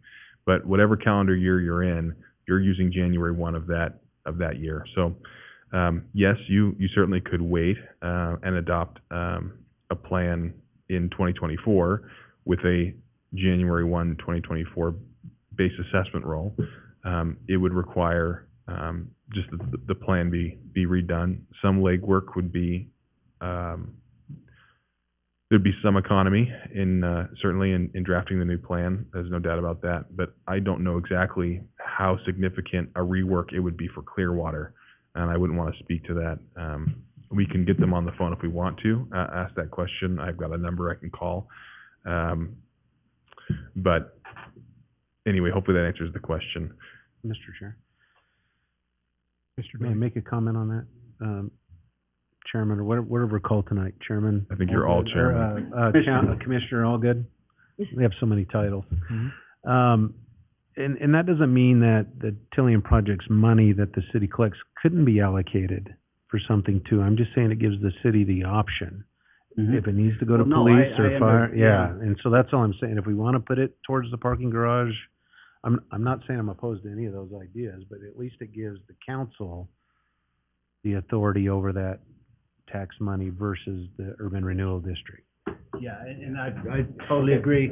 And that's kind of our decision is how much we desire urban renewal to take in for the projects we have in mind, you know?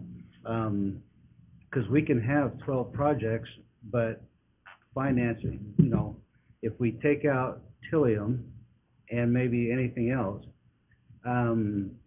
does that allow us to complete our projects as we're presenting? Does that make sense? Yeah, so, Chair, Commissioner Allgood, I don't know, I couldn't tell you why the answer is no, other than in generalities, but the answer is no. We'd have to rework the feasibility study and project list, because they are tied together. There is a feasibility study and a project list, that doesn't include Tillian. They just have to be generated, and how far off, this feasibility study and this project list are from that hypothetical one, I couldn't tell you exactly. But if the recommendation from this body were the council adopt an urban renewal plan sans Tillian, then those things could be generated. That was my thinking, yeah. And just to be clear, I know Tillian's attorneys in the room. They pay the same taxes no matter what decision we make. It doesn't change what they do. Correct. It just changes how we allocate the money, yeah.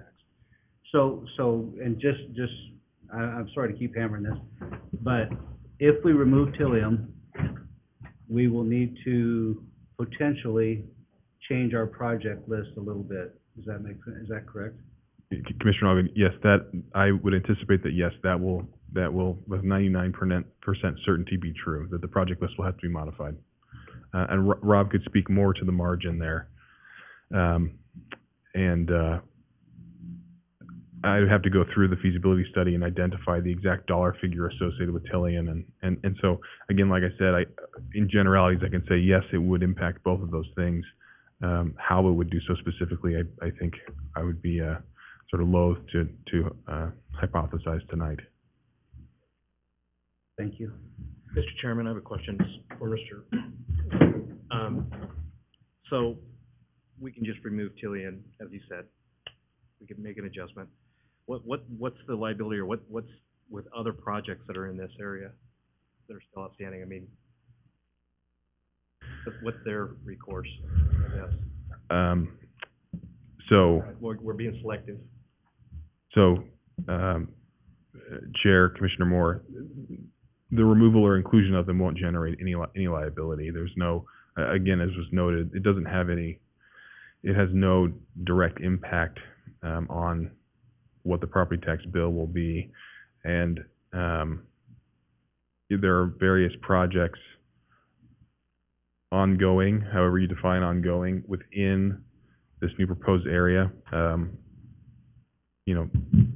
But they are at various stages, and things like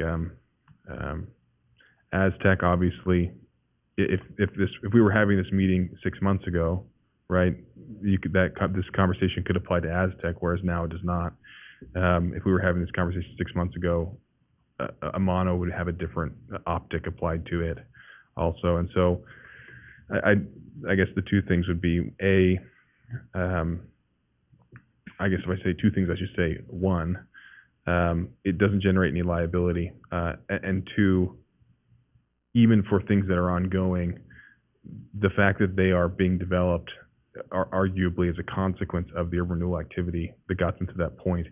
And so if they are not built with the C of O, the concern would be, from a staff level at least, that they will revert to the condition they were in before. Now, obviously, I don't want to ignore the fact that the Caldwell downtown area has changed dramatically, right? So to say that it'd be in the same condition as it was in 20 years ago, I think would be inaccurate. But anyway, those are my thoughts. Let me ask you this. Do you think it would be advisable to remove any existing project in this new? Mr. Chair, Commissioner Moore, no, I don't think it'd be advisable but the advice I'm rendering here is legal advice. If you're asking me, would it be advisable to limit eligibility liability of some sort or some other liability? I don't know of any liability that is specifically being incurred by the inclusion of the Tillian project. So no, I wouldn't advise that, but it's certainly permissible. And if you said, would you advise us not to remove the Tillian project, my answer would also be no. Except that we are, with the caveat, not except that, with the caveat that we are in a time frame here where those amendments to that feasibility and project list will have to happen quickly. And so many iterations of change would generate a practical problem. I don't perceive this one as generating a practical problem necessarily. And so I wouldn't advise against it either. Thank you. Other questions? Just a statement. Very good. I'm curious which would require more work on Clearwater's part. What it would look like if we use a January 1, 2024 assessment, or what it would look like just removing Tillian and deciding what our income would be without that. I don't know what would create the most. Mr. Chair, I may have a comment on that. I think the tough part for them on waiting is they don't know what would be developed. So they would still, if they started it today, the answer is, still the same, right? Yeah. However, and I guess more to my point is, if we remove the Tillian apartments, if we all believe Amano's is coming in, then that's going to generate tax revenue. I get it's different tax revenue for the hotel that's potentially coming in, and any of the other developments that aren't done yet.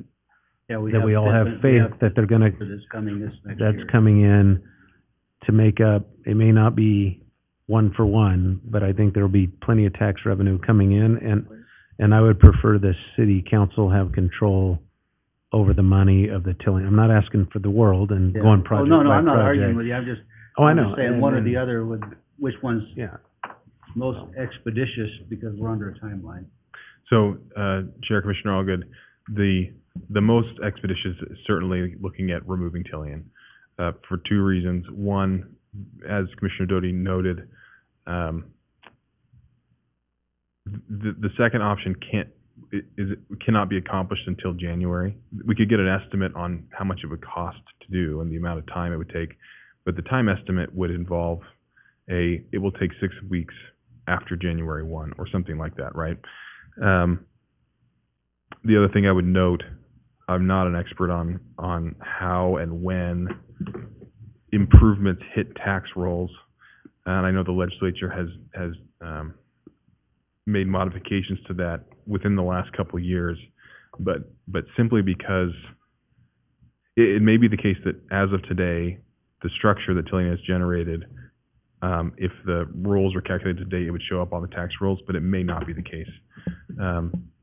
For example, my recollection is, as an example of a similar rule, infrastructure improvements on a property don't go on the tax roll until the final structure that they're serving is completed. And I think completion means C of O. So, and there are a bunch of rules around all of that. Mr. Stender with the county would be able to answer all those questions. My point is this: if you ask me, are you confident that the Tillian project will be on the tax rolls for a base assessment roll come January 1? At this point, my answer is no. I'm not confident of that. The fact that it's been constructed, I don't know the exact status of that project in terms of where it's at in getting a CFO or finalizing, but I would have no level of confidence other than maybe a shrug that it would actually be on that base assessment roll. So, Mr. Chair. Ms. Warwick. So if we're talking about expediency, the best thing to do would just be to remove Tillian from the district. Redo some numbers. Chair, Commissioner Warwick, yes, the removing Tillian from the map would permit the plan to move forward now. Waiting until January would require waiting until January. So, Mr. Chair, I'm ready to make a motion if everybody's ready for that. Sure thing, Mr. Doty. What is it?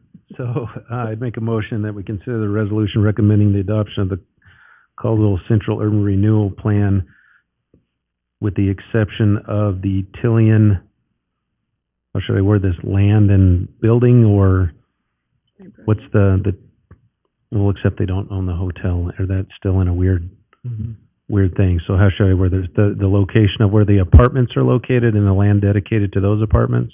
Because the hotel land is still in limbo. Yeah, so. Phase one. Yeah. Thanks, Debbie. The That's phase the way to one of the describe it. Tillian apartments, with the exception of the phase one area of the Tillian apartments. And, recommend that goes to the city council for approval. Okay, we have Does that make sense? Yeah, we have a Okay. very clumsy and awkward motion by Mr. Doty and a second by Not Ms. Warwick. easy. I know. Match the clumsy and awkward presentation. You wanted to. Very good. Okay, any further discussion? Would the secretary call the roll? Me. Ms. Warwick. Yes. Doty, Yes. Warwick, yes. Moore, No. Garcia, Yes. Porter, Yes. and Brooks. I'm sorry. Yes. And all good. And August. My Yes. list over here is long, so I'm sorry. It matches the whole presentation.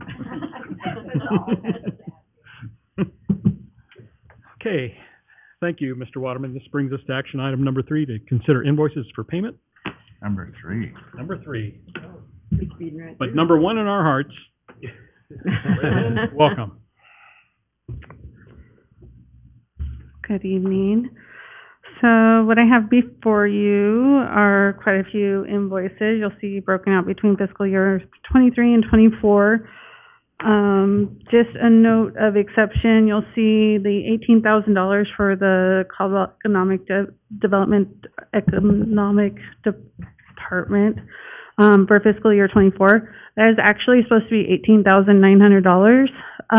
However, so you'll see that next year come up, or next month, with the additional $900. I was on vacation and I forgot to tell our staff accountant that it had increased with the budget, so you'll see that correction next month. So for invoices for this month, we have $9,805 for September attorney services, $99,868.75 for project 5, $18,000 for fiscal year 24 economic development contribution, $722,392.08 for project 1, $5,422.63 for project 4, $3,450 for the feasibility study, $1,930 for project 26, $49,375.46 for project 9, $54,143.66 for project 9, and $60,077.48 for project 9. with a total of $1,041,835.06. With speaking with the Chase, I wanted to list those there. I know we had an issue last month, with not paying those. I worked with, Rob McDonald on going through this and Mark Hilty, and we looked at the invoices. I have, a couple of them, and we kind of discussed the kind of options. The problem being, really that, essentially when they submitted their entire thing, the total reimbursable amounts was more than what you guys approved for the entire project. So Rob and I are working through, kind of still working through like what should and should not be. But I still wanted to just list the invoices for you so you guys know that what is out there and what's outstanding. So I understand if you still do not want to approve them, but I still wanted just to list them on there for you guys. Okay, questions for Ray Lynn? Mr. Chair, Mr. Doty? imagine that. I have a question or two. And it'll surprise you, it's not about just the Chase right now, but we're hearing some complaints that the pickleball area is still not complete, or can someone give an update? Maybe Rob, I don't mean to catch you off guard, but there were some issues with getting the company back out there to do some final. Are you aware of what I'm talking about? Chairman, Commissioner Doty, the situation of the pickleball court is it is substantially complete. There are still some punch list items that the contractor's working through. And one of the notable ones is some of the fences are too high, so the ball will actually roll under the fence into the next court. And so the Parks and Rec Department, Julie, is still working with the contractor to make sure all these last items get resolved. And we're pushing to get those done as soon as we can. And, Mr. Chair, and they seem cooperative. Are they, I guess, acknowledging her or? Yeah, I have received no indication that they are trying to stonewall us or anything. Okay, thank you. I will say that we did charge them a $500 a day penalty for probably 35 days of a delay. And have they paid that? I don't believe they paid it yet, but we did bill them for it. Chairman, so that was before the grand opening, correct? Yes. Yeah. So I've received numerous emails that there's more than just a height difference and a few things like that. There's more concerns over there. There was a gentleman that emailed, and that all went to Julie, and it sounds like a pretty good sized problem. So I think before we start liquidating the money, I think there needs to be a little bit more communication on what's going on there. Well, I guess, Mr. Chair, is the 99,000 going to the company that's working out these problems, or are they going to other companies for other work that's was done? So the $99,000, so we've already paid that to vendors in the city of Caldwell. We're reimbursing the city of Caldwell, so the city of Caldwell's already paid. Rob, do you know anything else about these other issues? Yeah, I haven't looked at the punch list recently. The fencing was just an example. There's some other items on the punch list, and from what I understand is the contractor is working through those. I'm not aware of any issues where they are refusing to do something. So I can check with Parks and Recreation and find out if they have any updates on that. Yeah, and I don't know if it was refusing to do anything, but there was issues with the build and some of the things that were existing out there. So I almost think that we need an updated report from Parks and Rec, from Julie. That would be fine. I'm not aware of anything significant that. Yeah, I've got a bunch of emails. So TC Pickleball's emailing me and other people. You're so lucky. Well, okay. That's normal. Right. I just want to make sure, if the city has paid the 99,000, that's different than, for me, Sure. than it is paying it to the contractor that hasn't completed work, so. And I'm still opposed, Mr. Chair, to paying to Chase anything until the contract is squared away with the hotel. CDA is revised. Mm-hmm. Sounds good. Debbie just informed me she's gonna check with Julie and get a report, and then she'll disperse it to us. So, Thank you. okay, do we have a motion in regard to these invoices for payment? Mr. Chair, Mr. Doty? I'll make a motion that we, pay the invoices except for the 3 DeChase amounts on projects 9 as listed. Okay, thank you. We have a motion by Mr. Doty. Do we have a second? Second. Second by Ms. Warwick. Would the secretary call the roll, please?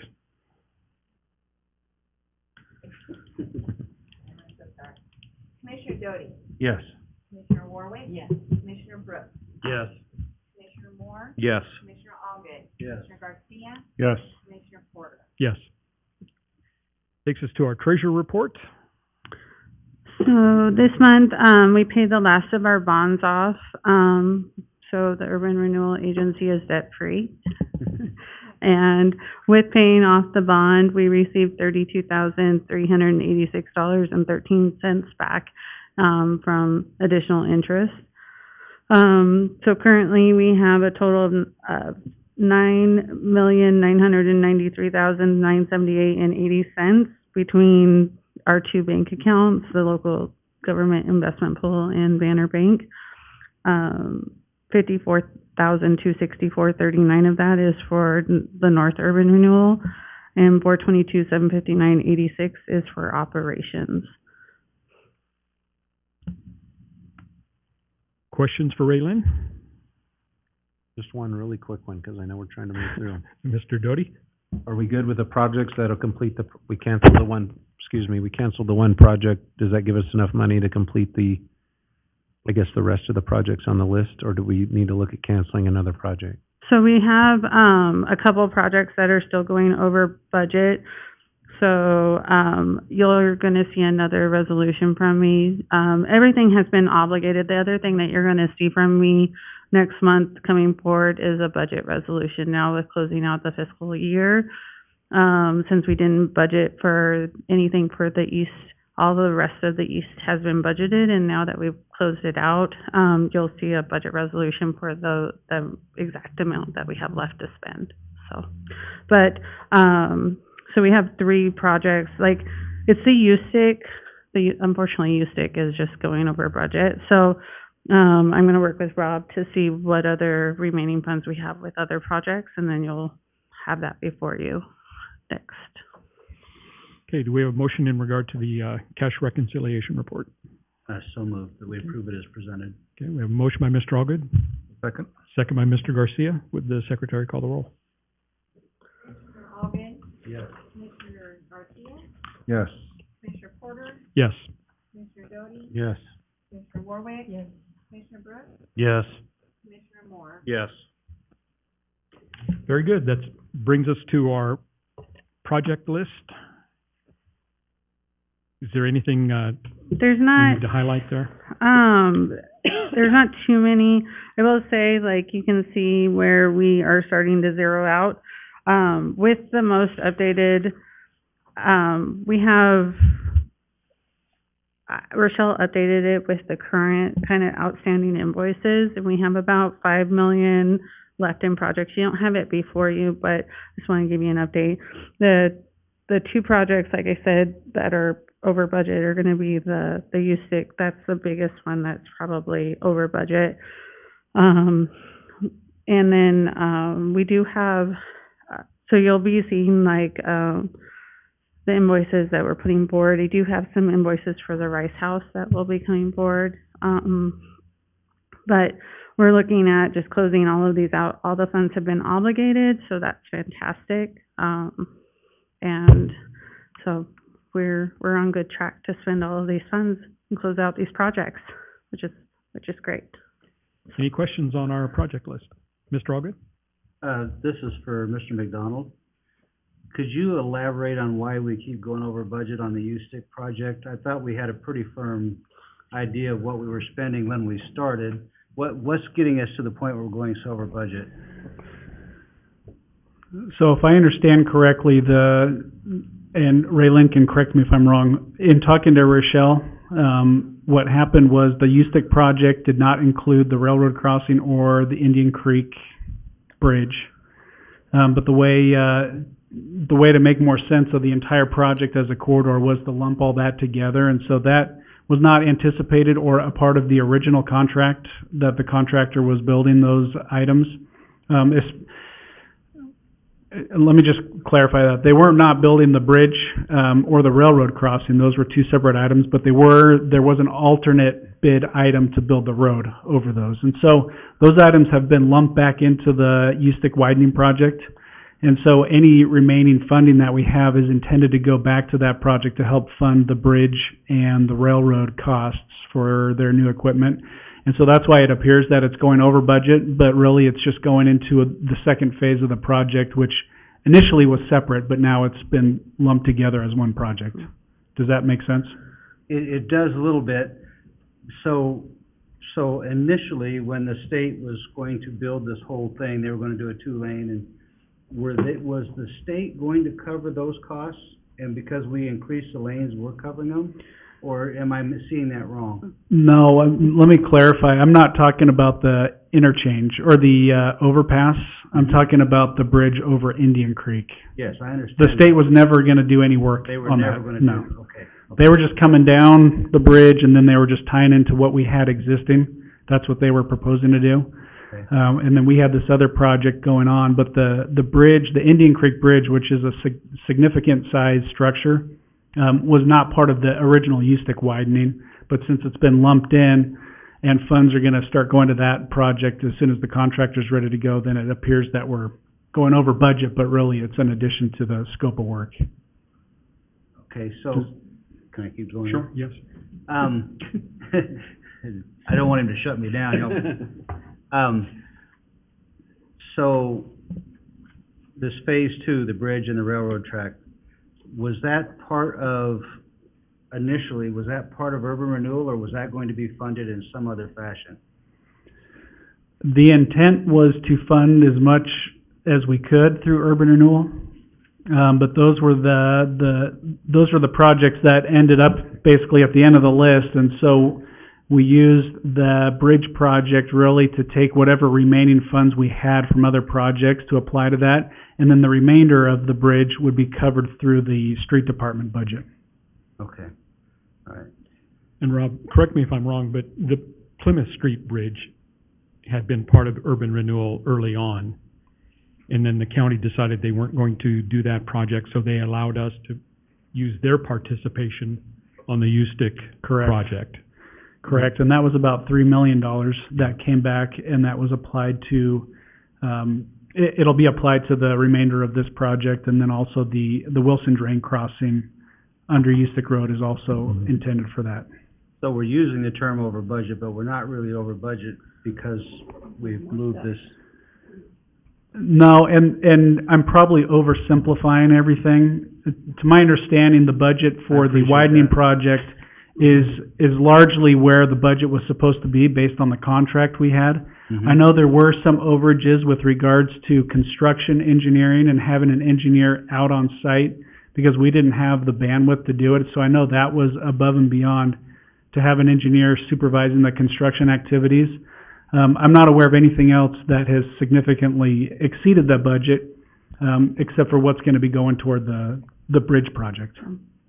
Okay, thank you, I appreciate it. Okay, any other questions on our project list? Thank you, Chris. Okay, very good. Brings us to our economic development reports. Mr. Jenkins? Chair, Commissioners, thank you so much for your time. I'll go through this as quickly as I can, knowing that we spent a lot of time on other issues tonight, which is good. Take all the time you want. All right, I'll go with miscellaneous updates. I'll start there. So North Ranch, the area is really coming along really nicely. The ICCU building is up, the Come and Go building is up, so we're excited about things coming to fruition out there. Project Seahawk, this is a workforce housing project. This will bring in 150 units for families earning 60% of the area median income and below. This is a redevelopment project that will be along I-84. Project DT, continue to work with this prospect. They're looking at a large mixed-use project in East Caldwell. They have an anchor user that is committed to the site, which is terrific news for us. So we're looking to build around that anchor user. Project Bright, this is a large industrial user that's moving forward with plans to locate in the Sky Ranch area. Discussions continue to be productive and plans are moving forward. And then Project Richard, which is, of course, Obie Companies, we're moving forward with finalizing the E&A, which is an exclusive negotiation agreement for their downtown hotel project. Project Spot, this is a large big box retailer looking for opportunities in Caldwell. They identified a location presented an offer. We're waiting to see how that materializes. Project Yonke, still working on their site plan. Plans continue to move forward on a site in East Caldwell. Project Australia, manufacturer looking to grow in the Caldwell area. They're seeking 20 acres for a manufacturing facility that could be up to 300,000 square feet. Project Razorback, National Beverage Company, they have a site under contract along Cleveland Boulevard. This will be their first location in the state of Idaho. Project Titanic, moving forward with an offer on a downtown property for a future mixed-use project. And then PEG Companies, they're out of Salt Lake City. We were able to celebrate their groundbreaking for 416 build-for-rent units, and this would be valued at $150 million. So a pretty significant project. And then moving on to North Caldwell, Project Horizon, we had a site visit with their team. The visit went extremely well. We're continuing to have discussions. I had a follow-up Zoom call with them last week, and we're creating a pro forma to help them identify these specifics of their project. So we're working on that now to pass that along to them. So discussions are going in the right direction. And then we also have in North Caldwell developers interested in developing a large project along Highway 2026. We continue to work with this group to find solutions on access in this corridor. And then downtown updates, we're working with the car park to finalize the paid parking program in downtown Caldwell. The plan is scheduled to launch later this year. And then Tillion is nearing completion. We talked a lot about Tillion earlier, but they're looking to open later this month, which is exciting. Additional updates, we have an interview slated with Business View Magazine. This is our second interview featuring Caldwell. This time it will focus on cities that have had tremendous economic success.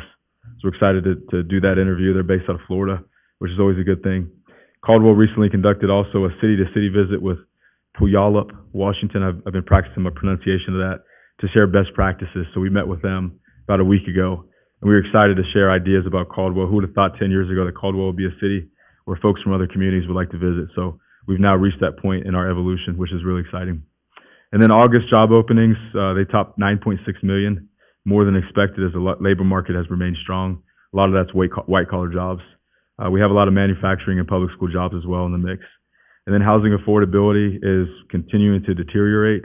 Estimated monthly mortgages are exceeding about $2,300 a month, which is certainly an area, this is a time in which we haven't been before. So definitely the trials for financially are definitely upon us. We're working with workforce housing developers and developments coming in so that we could accommodate different rental units so that we can help our workforce to be able to live and work in Caldwell.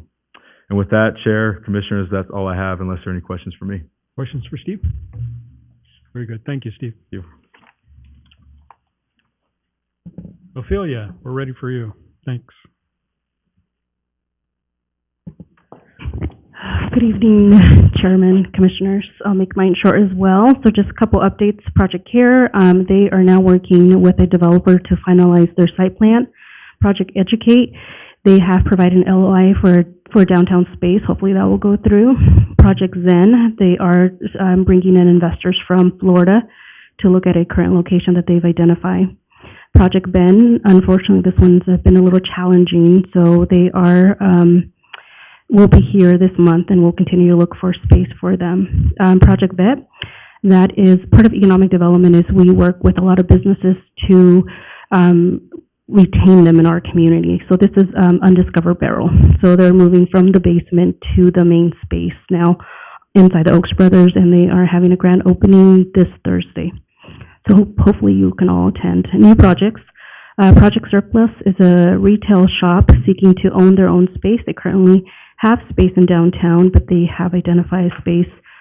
Again, there's a lot of pride. Once you're here in Caldwell, you want to own space, and that's what they're looking to do now. Project Bright, the retail out of Ada County that is seeking to move into our downtown. So we'll be doing a walking tour this Thursday all over downtown to help them identify a couple parcels. Project Bird, this is a restaurant that has interest in Caldwell in the near future. They currently have a concept in Ada County that they're hoping to open up here soon. Unfortunately, their permits have been delayed in that county. They are also looking to open up a second location in another Canyon County. And then just a reminder of Building 921 Cleveland, that was the radio station, former radio station. They are If you've driven by there lately, all the Christmas stuff is up. They will be having a ribbon cutting later this month, so hopefully you can all attend. It is Hello Norman and Ruby Bloom. They're currently located in the plaza. They are relocating to that space, and they're also opening up a beauty salon. The good news is that Hello Norman space has been filled. We'll make those announcements as soon as the owner allows us to. Ruby Bloom has also has had a waiting list of potential end users. So if you hear anything about businesses are not doing well in Caldwell, I would suggest that just ask the businesses themselves. And I don't have anything else to add, so I'll stand for any questions.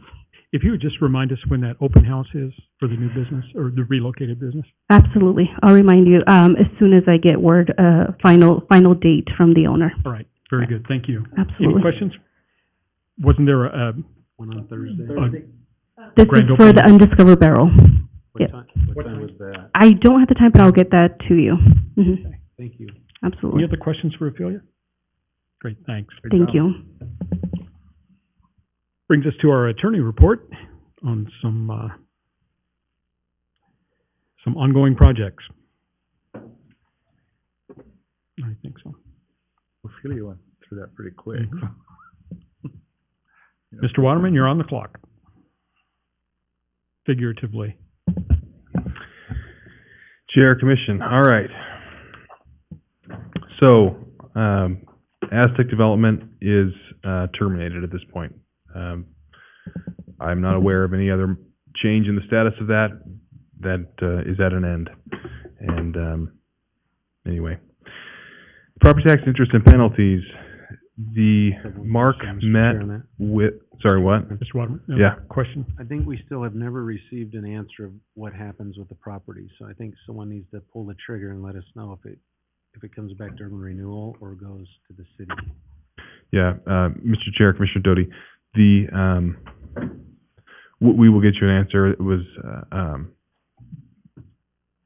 the issue was raised novelly here. It sort of had, not yet, that the gate hadn't been identified as a potential gate to have to figure out the channel for. So anyway, we will give you an answer for that. What I can tell you in broad strokes is that for a new plan, the plan has to be specific if you're going to retain property. For a plan that was adopted at the time of the original plan, the plan didn't have to have that specificity. So exactly where that will shake out, it may end up shaking out into something approximating more a policy decision and less of a legal obligation, but we'll just see where that goes. So we'll get on it.